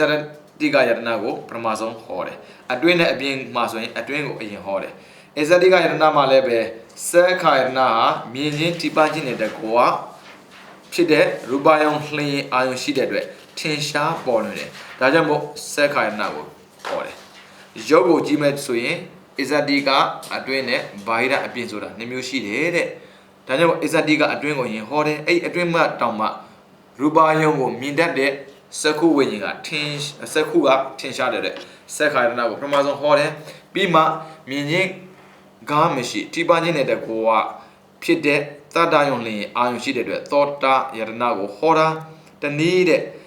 အမြတ်ဆုံးမြင်ခြင်းအမြတ်ဆုံးကြားခြင်းတို့ရဲ့အကြောင်းဖြစ်လို့လွန်စွာကျေးဇူးများတဲ့အတွက်ဧဇတိကယတနာမှာစက္ခာယတနာနဲ့သောတာယတနာကိုဟောတယ်ဒါကြောင့်မို့တရားမနာဖျားမဖူးဖူးရင်တရားမရဘူးဒါကြောင့်မို့မျက်စိနဲ့နားကတရားရဖို့အတွက်အမြတ်ဆုံးသဘောတရားတွေတဲ့နှာခေါင်းရှူလို့ထမင်းစားလို့ထီးရလို့တရားရတယ်ဆိုတာထက်မြင်ကြားလို့တရားရတာများတဲ့တွေ့တဲ့စက္ခုကအရေးကြီးဆုံးဒုတိယကနာပြီးတော့အစဉ်တိုင်းဂါရဏစတဲ့အာရဏသုံးပါးကိုဟောတော်မူတဲ့စက္ခာယတနာစတဲ့ အာရဏ၅ပါးလုံးရဲ့ကျက်စားရအာယုံဖြစ်တဲ့အတွက်နောက်ဆုံးမှမနာယတနာမနာကနောက်ဆုံးမှာဘာဖြစ်လို့ဆိုတော့စကုသောတာခန္ဓာစဉ်မှာကာယ၅ခုစလုံးကအဲ့မှာကျက်စားရအာယုံနေနဲ့ရှိလို့တဲ့တနည်းပြပြောမယ်ဆိုရင်လည်းဝိညာဉ်6ပါးတို့ရဲ့ဖြစ်ပေါ်မှုကိုပိုင်းခြားသောအဖြစ်အာရဏ12ပါးဟောစဉ်ကိုမှတ်သားနိုင်ပါတယ်တဲ့ဖျားဟောပေါ်အာဂမယုတ်တိစကားကိုပြမယ်ဆိုရင်မျက်စိနဲ့အစင်းဟာမျက်စိနဲ့အစင်းကိုဆွဲပြီးတော့စကုရင်ဖြစ်တဲ့နားနဲ့အသံကိုဆွဲပြီးတော့သောတာခန္ဓာစဉ်မှာကာယဟောမှာဒီလိုမျိုးဝိညာဉ်6ပါးဖြစ်ပေါ်ပုံပိုင်းခြားသောအပြင်အာရဏ12ပါးကိုအစင်တိုင်းဟောတာပါတဲ့ဒါဘုရားဟောတာပြောတာပြီးပါတယ်အကျဉ်းအပြည့်ဝိပန်ဆုံးဖြတ်ပုံတဲ့အာရဏ12ပါးကိုအကျဉ်းအပြည့်ဝိပန်ဆုံးဖြတ်မဲ့ဆိုရင်တဲ့မနာယတနာနဲ့ဓမ္မယတနာဒဇိတိတေတာကိုနာမလို့သို့မဟုတ်ကျွင်းတဲ့အာရဏကိုရုပ်လို့ပေါင်းယူမယ်ဆိုရင်အာရဏ12ပါးလုံးဟာနာနဲ့ရုပ်ပဲရှိတယ်ဟုတ်တာပေါ့စကုသောတာခန္ဓာစဉ်ဝါကာယပြီးတော့မနရှိတယ်လေစကုသောတာခန္ဓာစဉ်ဝါကာယကရုပ်မနကနာဟိုဘက်မှာပြန်ကြည့်လိုက်ရူပတတခန္ဓာရတကဖောတာပါတိပေါ့ရုပ်ပြီးတော့ဓမ္မကပြီးပြီပေါ့ဘာနဲ့ပါပဲရှိရလဲဒါအကျဉ်းဆုံးရုံနဲ့နံပဲရှိတာပါတဲ့အကျဉ်းပြည့်ဝေဖန်ဆုံးဖြတ်ပုံတဲ့စက္ကာရဏဟာမျိုးဆက်လိုအပ်ပြည့်စကုပ္ပတရတပါးသာရှိတယ်ဒါပေမဲ့အကြောင်းဂတိနိကာယပုဂ္ဂိုလ်အနေနဲ့ခွဲခြားမယ်ဆိုရင်အစုံပဲခြားမရှိဘူးတဲ့ဒီလိုပါပဲသောတာဂါနာဇင်ဝါကာယတွေဟာလည်းပဲစက္ခာယတနာတိုင်းပါပဲတဲ့မနာယတနာကြတော့ကုသိုလ်အကုသိုလ်ဝိဘက်ကိရိယာနဲ့ခွဲခြားမယ်ဆိုရင်89ပါးသို့မဟုတ်120ပါးရှိပါတယ်ဒါပေမဲ့တဲ့စက္ခုစားတဲ့ဝတ္ထုဒုက္ခပရိပဒါစသည်ဖြင့်ခွဲခြားမယ်ဆိုရင်တော့အစုံပဲခြားမရှိဘူးတဲ့လိုက်လို့ကိုမမီဘူးတဲ့ရူပါဒနာသရဏကန္နာရသရဏတွေဟာတဲ့ဝိတဘာကဆိုသဘောမတူတာပုံစံမတူတာကံစားတဲ့အကြောင်းတို့နဲ့ခွဲခြားမယ်ဆိုရင်တော့ဆုံးပင်ချမရှိပြန်ပါဘူးတဲ့ဖောထမယတနာလည်းပဲပထဝီတေဇောဝါယောအလိုအပ်ဖြစ်သုံးပါရှိတယ်ဒါပေမဲ့အကြောင်းစားတဲ့အရာနဲ့ခွဲခြားမယ်ဆိုရင်ဆုံးပင်ချမရှိပြန်ပါဘူးတဲ့ဓမ္မယတနာလည်းပဲဝေဒနာသင်ညာသင်္ခါရဒုက္ခမနိဗ္ဗာန်သဘောအဖြစ်တဘာဝဗေဒ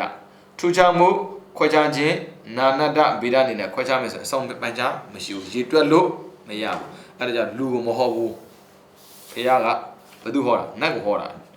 တကယ်ဆိုရင်ဒီနေ့ဆိုရင်ဖះကဘေးမှာစဟောနေပြီလေဘလောက်မြပြင်မလဲမသိဘူး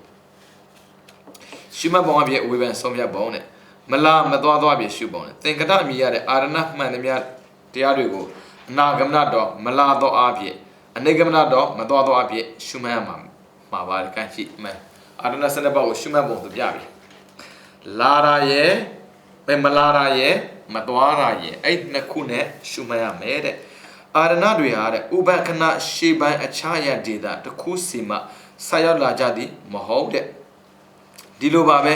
ဘေကနာနောက်ပိုင်းအခြားရဒေတာတစ်ခုစီကိုထွက်သွားတာမဟုတ်တဲ့ဥပ္ပတိဘေနော်တော့ခုမှတ်ထားရမယ်အဲ့မှာဥပ္ပရှေးပိုင်းတခြားနေတော့ရောက်လာတာမဟုတ်ဘူးပြီးတော့ဘင်ပြီးတခြားနေရာကိုပြောင်းသွားတာမဟုတ်ဘူးတကယ်တော့တဲ့အာရဏတွေဟာတဲ့ဥပက္ခဏရှေ့ပိုင်းနဲ့မေခဏနောက်ပိုင်းဒီနှစ်ခုရဲ့လယ်မှာအကြောင်းအလျော်စွာဖြစ်ပေါ်လာတဲ့မြည်သည့်ပုဂ္ဂိုလ်တူတယောက်မြအလိုဆန္ဒမပေါင်းနဲ့ဖြစ်ပေါ်လာတာတဲ့ဒါဆိုရင်အာရဏကရှေ့ကိုလည်းမသွားမသွားဘူးလာလည်းမလာဘူးဘလို့သဘောပါလေဒါဆိုရင်ဝိထိချကြည့်စကုသောတာခန္ဓာစေဝါကာယကိုချကြည့်တာဝိထိရဟုတ်တယ်မလားတိထဘဝင်ဘဝင်ကဆလနာဘဝင်ကိုပိစေတာပင်စတော်တာဝေဇံရပြီပြီးတော့စကုဝိညာဉ်ပြီးတော့ရသွားပြီလေသူပြောစကုဝိညာဉ်ဟုတ်တယ်မလားစက္ခာယတနာပြောမယ်ဆိုရင်ရသွားမှလားရှေ့ကလည်းပါလာတာမဟုတ်ဘူးဟုတ်တယ်မလားနောက်ကိုလည်းလိုက်သွားတာမဟုတ်ဘူးလာလည်းမလာဘူးသွားလည်းမသွားဘူးဘလို့ပါလေဆိုတော့ပြောမှာပေါ့အကြောင်းတော့မကင်းဘူးလေဗျာဒါပေမဲ့အဲ့ဒီမြင်တဲ့နေရာမှာမျက်စိစကုဝိညာဉ်ဆိုတဲ့ဝိညာဉ်ဖြစ်တဲ့ခါမှာဘာဖြစ်လဲမြင်တာလေဒါပေမဲ့သိတာမဟုတ်နော်မြင်တာဒါဆိုရင်အရင်ကမြင်တာလားနောက်မြင်တာလားဟုတ်ဘူးအခုမှမြင်တာခဏပဲမြင်တာအများကြီးမမြင်ဘူးဒါကြောင့်ဦးဇင်းတို့အစိတ်အများကြီးဆက်ပြရတာအဲ့ဒါအမြင်မရဘူးအဲ့ဒါကြောင့်လွဲသွားတာတကယ်ကခဏတာအိဋ္ဌသဘောပဲရှိတယ်ပြီးတော့ဘယ်သူမှဖန်တီးတာမဟုတ်အနတ္တသဘောအိဋ္ဌအနတ္တဆိုရင်ဒုက္ခပဲအဲ့ဒါအိဋ္ဌဒုက္ခအနတ္တနဲ့ရှုနေတာ ဒါဆိုရင်လွယ်ပါမလားမလွယ်ဘူးလေအာရဏရှုလို့မလွယ်ဘူးဒါပေမဲ့ဘာလို့လွယ်လဲခန္ဓာတော့လွယ်တယ်မလားအာရဏလွယ်လားမလွယ်ဘူးဟုတ်တယ်မလားအာရဏနဲ့ပတ်သက်ပြီးဘာကြောင့်ဟောတာဆိုရင်ရုပ်နာနဲ့ပတ်သက်ပြီးဘယ်နှပါရှိပါလဲဆိုတဲ့တန်တရားရှိတဲ့ပုဂ္ဂိုလ်အဓိကဟောပြတာကြည့်လိုက်လေရုပ်နဲ့နာဘယ်ကပုံများလဲဟုတ်ပါရုပ်တရားများနေတာနာကနည်းနည်းလေးဒါဆိုရင်ကြည့်လိုက်ခန္ဓာကြတော့ဘယ်ကပုံများလဲဒါကြောင့်နာမတန်မုံလားနာနဲ့ပတ်သက်ပြီးတန်တရားရှိတဲ့ပုဂ္ဂိုလ်ဘာအထောက်ရလဲခန္ဓာရုပ်နဲ့ပတ်သက်ပြီးတန်တရားရှိတဲ့ပုဂ္ဂိုလ်ကအာရဏဒါဆိုဦးဇင်းတော်ရုပ်ကိုအားကိုးတယ်ဆိုမှတကယ်ကရုပ်နဲ့ပတ်သက်ပြီးတန်တရားကြည့်လိုက်မလွယ်ဘူးဘာတန်တရားဖြစ်ဘူးလားစကုသောတာခန္ဓာစင်မှာကားရတယ်မိတာကိုများသေးတယ်တခါမှတွေးကိုတော့မလွယ်ဘူးအလုံးမပြောဖို့ရယ်ရာတူတူဖို့ရယ်ဒီမှာ pass သိကြဖို့ရယ်ဒါပဲစဉ်းစားနေရတာလေဘယ်လိုလုပ်ပြီးတော့ဒီခင်ဗျရဲ့ခန္ဓာရဏတဲ့ဒီဝိသုဒ္ဓိမတ်တက်မှာကြားဖို့တဲ့ဟာလာပြောနေသေးတယ်ဟုတ်တယ်မလားအရင်ကလည်းကြားဖို့ရတယ်ပြီးတော့အာထုံမှုကြောင်းကြပြပါတာကင်းတဲ့အနေနဲ့ရှုပုံးတယ်တနည်းအားဖြင့်တဲ့အာရဏတွေကိုနိရိဟကတော့အာထုံမှုကင်းသောအားဖြင့်လည်းကောင်းအားပြပါရတော့ကြောင်းကြပြပါရကင်းသောအဖြစ်လည်းကောင်းရှုမှတ်မယ်တဲ့သူမအာထုံမှုလည်းမရှိဘူးပြပါရလည်းမရှိဘူးပြပါရဆိုတာပြပါဒမဟုတ်နော်ပြပါရဆိုတာသူ့လိုဖြစ်တာပြောတာပြပါရမရှိတာသူ့လိုဖြစ်နေတာဘယ်သူမှလှုပ်ထားတာမဟုတ်ဘူးစက္ကုနဲ့ရူပယုံစားတဲ့အရာတွေဟာတဲ့ငါတို့အညီညွတ်ဆုံမိရင်ဝိညာဉ်ဖြစ်မှမူကကောင်းနေစောတဲ့အကျင့်စီမရှိဘူးစက္ကုနဲ့ဘာနဲ့ဆုံရူပနဲ့ဆုံတဲ့ခါမှာစက္ကုဉ္ဖြင့်ကောင်းမှာပဲဆိုသူတို့မှာစိတ်ကိုမစင်စားဘူးစုံတာနဲ့ဖြစ်မှာပဲပြီးတော့စက္ကုနဲ့ရူပစတဲ့အဲ့ဒီအာရဏတွေကဒွါရအနေပဲဖြစ်ဖြစ်ဝတ္ထုနေပဲဖြစ်ဖြစ်အာယုန်တွေပဲဖြစ်ဖြစ်ဝိညာဉ်ဖြစ်ပေါ်ဖို့အာထုံမှုမရှိဘူးမရှိနဲ့မျက်စိဖွင့်လိုက်ရင်မြင်မှာပဲမျက်စိဖွင့်ရင်တော့ငါစက္ကုဉ္ဖြစ်မှာပဲတွေးကိုမတွေးဘူးတွေးဘူးလားဘယ်ကလာတွေးမှာတော့ဖွင့်လိုက်မြင်မဲ့ဟာယူဟုတ်မလားတကယ်ကတော့တဲ့စက္ကုနဲ့ရူပယုံစားတဲ့အညီညွတ်ပေါင်းစုံမှုရှိမဲ့ဆိုရင်တဲ့စက္ကုဉ္စရာအလိုလိုဖြစ်လာမှာပဲဒီလိုမျိုးဖြစ်ပေါ်လာတာဟာတဲ့ဖြစ်မြဲရုပ်ဓမ္မတာသဘောတဘာဝဖြစ်တယ်ဒါဆိုရင်အနတ္တမြင်လဲအနတ္တပဲကြားရင်လဲဘာလို့ကိုကလှုပ်ထားတာမှမဟုတ်တော့သူဖြစ်နေတဲ့ကိစ္စကိုဒါကြောင့်မို့တဲ့အာရဏတွေကိုအာထုံမှုအကြောင်းကြပြပါတာကင်းတဲ့အနေနဲ့ရှုမှတ်ရမယ်ဘယ်လိုရှုမှတ်အနတ္တလို့ရှုမှတ်အနတ္တလို့ရှုရင်ဘာပေါ်မလဲအနေဆန်းပေါ်မှာပေါ့မြင်မိပြောင်းလေဒါနဲ့ဦးဇင်းတော်ကပျောက်သွားမှာဆိုတော့ခဏကြည့်နေရတာပြီးတော့ဥပမာအဖြစ်ရှုပုံနဲ့အစ္ဆတိကယတနာ6ပါးကိုခံမြဲခြင်းဒုဝတင်နေခြင်းသုဘချမ်းသာခြင်းဒုက္ခငါဟုသောအတ္တမကင်းစေသောကြောင့်လူမနေသောရွယ်ပြကြီးလို့သဘောထားပြီးရှုမှတ်ရမယ်တဲ့ဘာဟိရယတနာ6ပါးကိုကြတော့အစ္ဆတိကယတနာတို့ကိုထိပါတိုက်ခိုက်တတ်တဲ့ရွာကိုလူရဲ့ဖြစ်စီတတ်တဲ့ခိုးသားလို့သဘောထားရမယ်တဲ့ရွာပြကြီးရဲ့ခိုးသားရဲ့ခိုးသားကဘာလို့လဲဆိုရင်အပြင်အာရဏရွာပြကြီးကအတွင်းအာရဏအဲ့ရွာပြမှာဘာမှမရှိဘူးဒါကြောင့်မျက်စိနားနှာခေါင်းရှာကိုယ်စိတ်မှာဘာမှမရှိဘူးကိုအနှစ်သာရထင်မှရတာတနည်းအားဖြင့်ပြောမယ်ဆိုရင်အစ္ဆတိကယတနာ6ပါးကိုမွေမိချောင်းငှက်ခွေးမြေခွေးမြောက်မှတ်ထားနော်မလွဲစင်းနဲ့ဗျသူအစင်းနဲ့သွားမှာအဲ့ဒါကြောင့်ခွေးလိုမြောက်လိုဖြစ်နေမှာဆိုလို့ရမယ်နော်မွေမိချောင်းငှက်ခွေးမြေခွေးမြောက်ဆိုတဲ့သရဝ6កောင်ကိုသဘောထားပြီးတော့ရှုမှတ်မယ်တဲ့ဗိုက်ရယတနာ6ပါးကိုကြတော့တဲ့သရဝတို့ရဲ့ကျက်စားရာလို့သဘောထားမယ်မွေကဘယ်သွားလဲချုံတွင်းနဲ့သွားလားဟာမွေကတွင်းရောမချုံရှိလို့လားမွေကတွင်းနဲ့သွားတာဩပြီးတော့မိเจ้าကရှိတယ်တော့တရားလို့လားကုန်းမပစားနေတာမရှိဘူးလားငှက်ကြတော့ငှက်ကအတိုင်း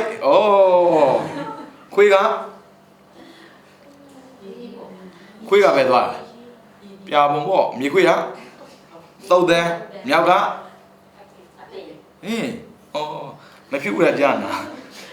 မွေကခြုံနေသွားအဲ့ဒါသူ့ဟာနဲ့သူဟုတ်တယ်မလားအဲ့ဒါရှုမှတ်ခက်တယ်ဆိုရင်မမှတ်ပါနဲ့အဲ့လောက် မှတ်เสียကဦးဇင်းတို့ခန္ဓာ၅ပါးရပြီးသားမှတ်လားခန္ဓာ၅ပါးကိုမှတ်မယ်ဆိုရင်လုံလောက်ပါလေဗျခန္ဓာ၅ပါးမှတ်တဲ့ခါမှာအာတုပပေါ်မယ်ဒုက္ခပေါ်မယ်ပြီးတော့အနတ္တပေါ်မယ်အနိစ္စပေါ်မယ်အဲ့ဒီအရာအလုံးသိနေစရာမလိုပေမဲ့လို့ဖြစ်တဲ့အခါမှာရုပ်ကိုမြင်လိုက်တာနဲ့စွမ်းလမ်းမှုကင်းအောင်ဘာရှုရမှာလဲအာတုပရှုလိုက်အဲ့ဒီမှာအာတုပရှုပေမဲ့လို့အာတုပကြော်ပြီးတက်လာနိုင်မယ်ဒါကြောင့်အာတုပမမြင်မဲ့နဲ့လေကြော်တက်လာတာရှိတယ်ငါတငယ်ချင်းပဲမှတ်တာမပါဘူးလားမှတ်တာသိညာအဲ့ဆိုရင်ဘာထင်ပြရမှာလဲအနန္တနော်ဒါဆိုအစိုးရလားဒါငါတငယ်ချင်းငါဆဲချင်းဆဲမယ်ပြောချင်းပြောသူလုံးချင်လုံးပါလေဟုတ်တယ်မလားပြီးတော့အဲ့အမှတ်ကတကယ်ရှိလားဆိုတော့မရှိဘူးအဲ့ဒါကိုကြိုးတက်လာအောင်မှာငါတငယ်ချင်းငါ့ကိုစကားပြောပြီလေချိုသားတဲ့စကားမရှိဘူးလားကျန်တဲ့စကားမရှိဘူးလားချိုသားတာပြကျန်တာပြပါလေဝေဒနာဆိုရင်ပါလေငါဒုက္ခရောက်တော့မှာမယုံမရှိနဲ့ကိုသူချွေရတာပြောရင်အနည်းဆုံးသူ့ကိုတစ်ခုခုလုပ်ပြရတော့မှာကိုသူကဆဲပြီးဆိုရင်ကိုထက်ကတစ်ခုခုဆုံးရှုံးတော့မှာဟုတ်တယ်မလားဘာဆုံးရှုံးလဲထောတာဖြစ်တယ်လေနှောင်းသားနာတယ်လေနှောင်းသားမနိုင်ပါလက်နာတယ်ချင်းချောင်းတယ်သွားယူလုပ်ပြရတယ်လေအဲ့ဒါဒုက္ခပဲမင်းအပြောချိုတယ်ဟေ့လို့သွားမလုံးနဲ့ဒုက္ခရောက်တော့မှာအဲ့ဒါဝေဒနာပဲအဲ့နဲ့ကိုမြင်ဆိုဟောတော့မြင်တာလည်းသိတာရှိတယ်ပြီးတော့ तू ပြောတာလည်းသိတာရှိတယ်ခံစားတာသိတာလည်းရှိတယ် तू ပြောကဒီလိုလို့သိရင်ဟုတ်တယ်မလား तू ဘယ်လိုလဲသိရင်သိတာမပါဘူးလားမြဲလားမမြဲဘူးလားအဲ့ဒါဆိုရင်ရပြီဗျာလူတရားမြင်တရားမှန်လို့ရသွားပြီရမရတော့မသိဘူးပေါ့လေ तू ကတော့သူ့အမူအရာတွေသူ့ရဲ့ပုံစံတွေရှိပါလိမ့်မယ်ကိစ္စမရှိဘူးရုပ်ကိုကြော်သွားပါစေဝေဒနာရှိတယ်သင်ညာရှိတယ်ပြီးရင်သင်္ခါရရှိတယ်ပြီးရင်ဝိညာဉ်ရှိတယ်တခုခုမိအောင်ဖမ်းကြည့်ခန္ဓာ၅ပါးမှာတစ်ပါးမှမမိဘူးဆိုတော့လွန်သွားပြီအဲ့ဒါအဲ့ဆိုရင်ဘာဝင်လာမလဲဆိုရင်သူဘာဒုက္ခနေစာအတ္တအဲ့ဆိုဆုံးရှုံးမှသိကြောက်တယ်ဒါကြောင့်မို့တခုခုအမြဲတမ်းပေါ်အောင်ကြိုးစားကြည့်အဲ့ဒါဉာဏ်ကိုရင်းကျက်အောင်လုပ်နည်းသို့မဟုတ်တန်ဝေကဉာဏ်ရအောင်လုပ်တဲ့နည်းဒီတိုင်းကလောက်တာများလာရင်လေ260လောက်ဒီကျင်းထားတဲ့ဆရာတော်လို့ဘာပဲမြင်လဲဆိုရင်အာတုဘပဲမြင်တာတီလုံးဆရာတော်ဆိုရင်သူ့ကျောင်းပေါ်တက်လာတဲ့လူအားလုံးကို32ကောက်ထားတာပဲမြင်တာတဲ့တောတင်တာခါကမ္မထန်လုံးဝလူမမြင်ဘူးတဲ့ပြောပါအောင်ရှိမဲ့လူမမြင်ပုထုဇဉ်မျိုးလုံးနဲ့သွားမပြောနဲ့အရိယာမျိုးလုံးနဲ့ပြောသူကလူကိုလူမမြင်တော့ဘူးဘယ်တော်တက်လာ32ကောက်ထားတာခွေးတက်လာလဲဒါပဲကြောင်တက်လာလဲဒါပဲဒါဆိုဘာကင်းနေလဲကာမရာကကင်းတာမရှိဘူးကြိုက်တာချစ်တာမရှိဘူးမုန်းတယ်ခင်တယ်မရှိဘူးဘယ်ကောင်တက်လာခဲ့32ကောက်ထားတာပဲမြင်တာတဲ့ဟောကောင်းလိုက်တာဘယ်တော့ကောင်းလဲလေ့ကျင့်အားကောင်းလို့လေ့ကျင့်ရင်မရဘူးနော်လောရမရဲ့ကျင့်ရမှာရဲ့မတူဘူးလောရမကဒါနပြောမှာပေါ့ဒီဟိုဘာဝနာလောက်တာပါပဲဘာဝနာကကျင့်ရတာဒါနသီလကလောက်ရတာဘာကြောင့်လဲကာယကံဝစီကံမို့လို့မနောကံဆိုရင်ကျင့်ရတယ်မနောကံကဘာဝနာဒါကြောင့်မို့လောက်လဲလောက်ပါကျင့်လဲကျင့်ပါလောက်တာကဒါနသီလကျင့်တာကဘာဝနာအဲ့ဒီဘာဝနာကဒါနသီလလောက်တဲ့ခါမှာလည်းပဲဘာဝနာပါမယ်။ဘာကြောင့်လဲဆိုရင်ဦးဇင်းတို့သက်ရှိတွေနဲ့ပတ်သက်နေလို့သက်ရှိတော်အားလုံးမြင်တဲ့ခါမှာမြင်တာနဲ့မသိလိုက်နဲ့။ဘာထင်ရမှာလဲ။အာတုဘထင်လိုက်။မထင်ဘူးလားကြော်လာမယ်။ငါတငယ်ချင်းပဲ။ဘာဝင်လာလဲ။သင်ညာဝင်လာတယ်။ငါတငယ်ချင်းဝတ်တာလှတယ်။ကောင်းတယ်ဆိုရင်ဘာဝင်လာလဲ။ဝေဒနာဝင်လာတယ်။ဟုတ်တယ်မလား။အဲ့ဆိုငါတငယ်ချင်းတို့သိတယ်ဆိုရင်ဝိညာဉ်ဝင်လာတယ်။အဲ့ဆိုမှတ်ပြီးတော့ဗျာတခုခုမိအောင်မှတ်လေ့ကျင့်တာများလာရင်ဉာဏ်ကထက်လာလိမ့်မယ်။တီလုံးဆရာတော်ကြီးလိုပဲရလိမ့်မယ်။အဲဒါကြောင့်တရားချစ်ခင်သူတော်စင်များအနေနဲ့မိမိတို့နေ့စဉ်တွေ့ကြုံနေရတဲ့သက်ရှိသရဝါတွေနဲ့ပတ်သက်ပြီးအာတုဘထင်အောင်ကြိုးစားကြ။အာတုဘထင်တယ်ဆိုတာကရုပ်ခန္ဓာမှာအာတုဘထင်တာပါ။အာတုဘကိုကြော်ပြီးတော့ငါတငယ်ချင်းပဲလို့တွေးလိုက်တဲ့အခါသိလိုက်တဲ့အခါမှာငါတငယ်ချင်းဆိုတဲ့မှတ်သားမှုပါလာရင်တင်ညာဒါကအနတ္တပါပဲငါတငယ်ချင်းကဝတ်ထားတာဘလို့လေးပြီးတော့သူရဲ့အပြောဆိုကဘလို့စသည်ဖြစ်လာပြီဆိုရင်အဲ့ဒီချိန်မှာခံစားမှုဝေဒနာဖြစ်တဲ့အတွက်ဒုက္ခဖြစ်တော့မယ်ဆိုတာကိုသိလိုက်ပါပြီးတော့ငါကသိတဲ့ပုံကိုယ်တရားသူနဲ့ငါနဲ့သိတဲ့ယဉ်နှီးတဲ့လို့သိပြီဆိုရင်ဒါဝိညာဉ်နဲ့ခန္ဓာ ဒါအိဋ္ဌမမြဲမှုကိုထင်အောင်ရှုလိုက်ပါအိဋ္ဌဒုက္ခအနတ္တအာတုဘအနေနဲ့ယောဂီတို့မြင်ရှုနိုင်ပြီဆိုရင်ကာမရာဂကင်းပြီးတော့ဗျာပါဒကင်းပြီးတော့အဝိဇ္ဇာကင်းပြီးတော့ခန္ဓာကင်းပြီးတဲ့နိဗ္ဗာန်ကိုရောက်မှာပါပဲရောက်အောင်လည်းပဲကြိုးစားအားထုတ်နိုင်တော့သူတော်ကောင်းများဖြစ်ကြပါစေကုန်သတည်း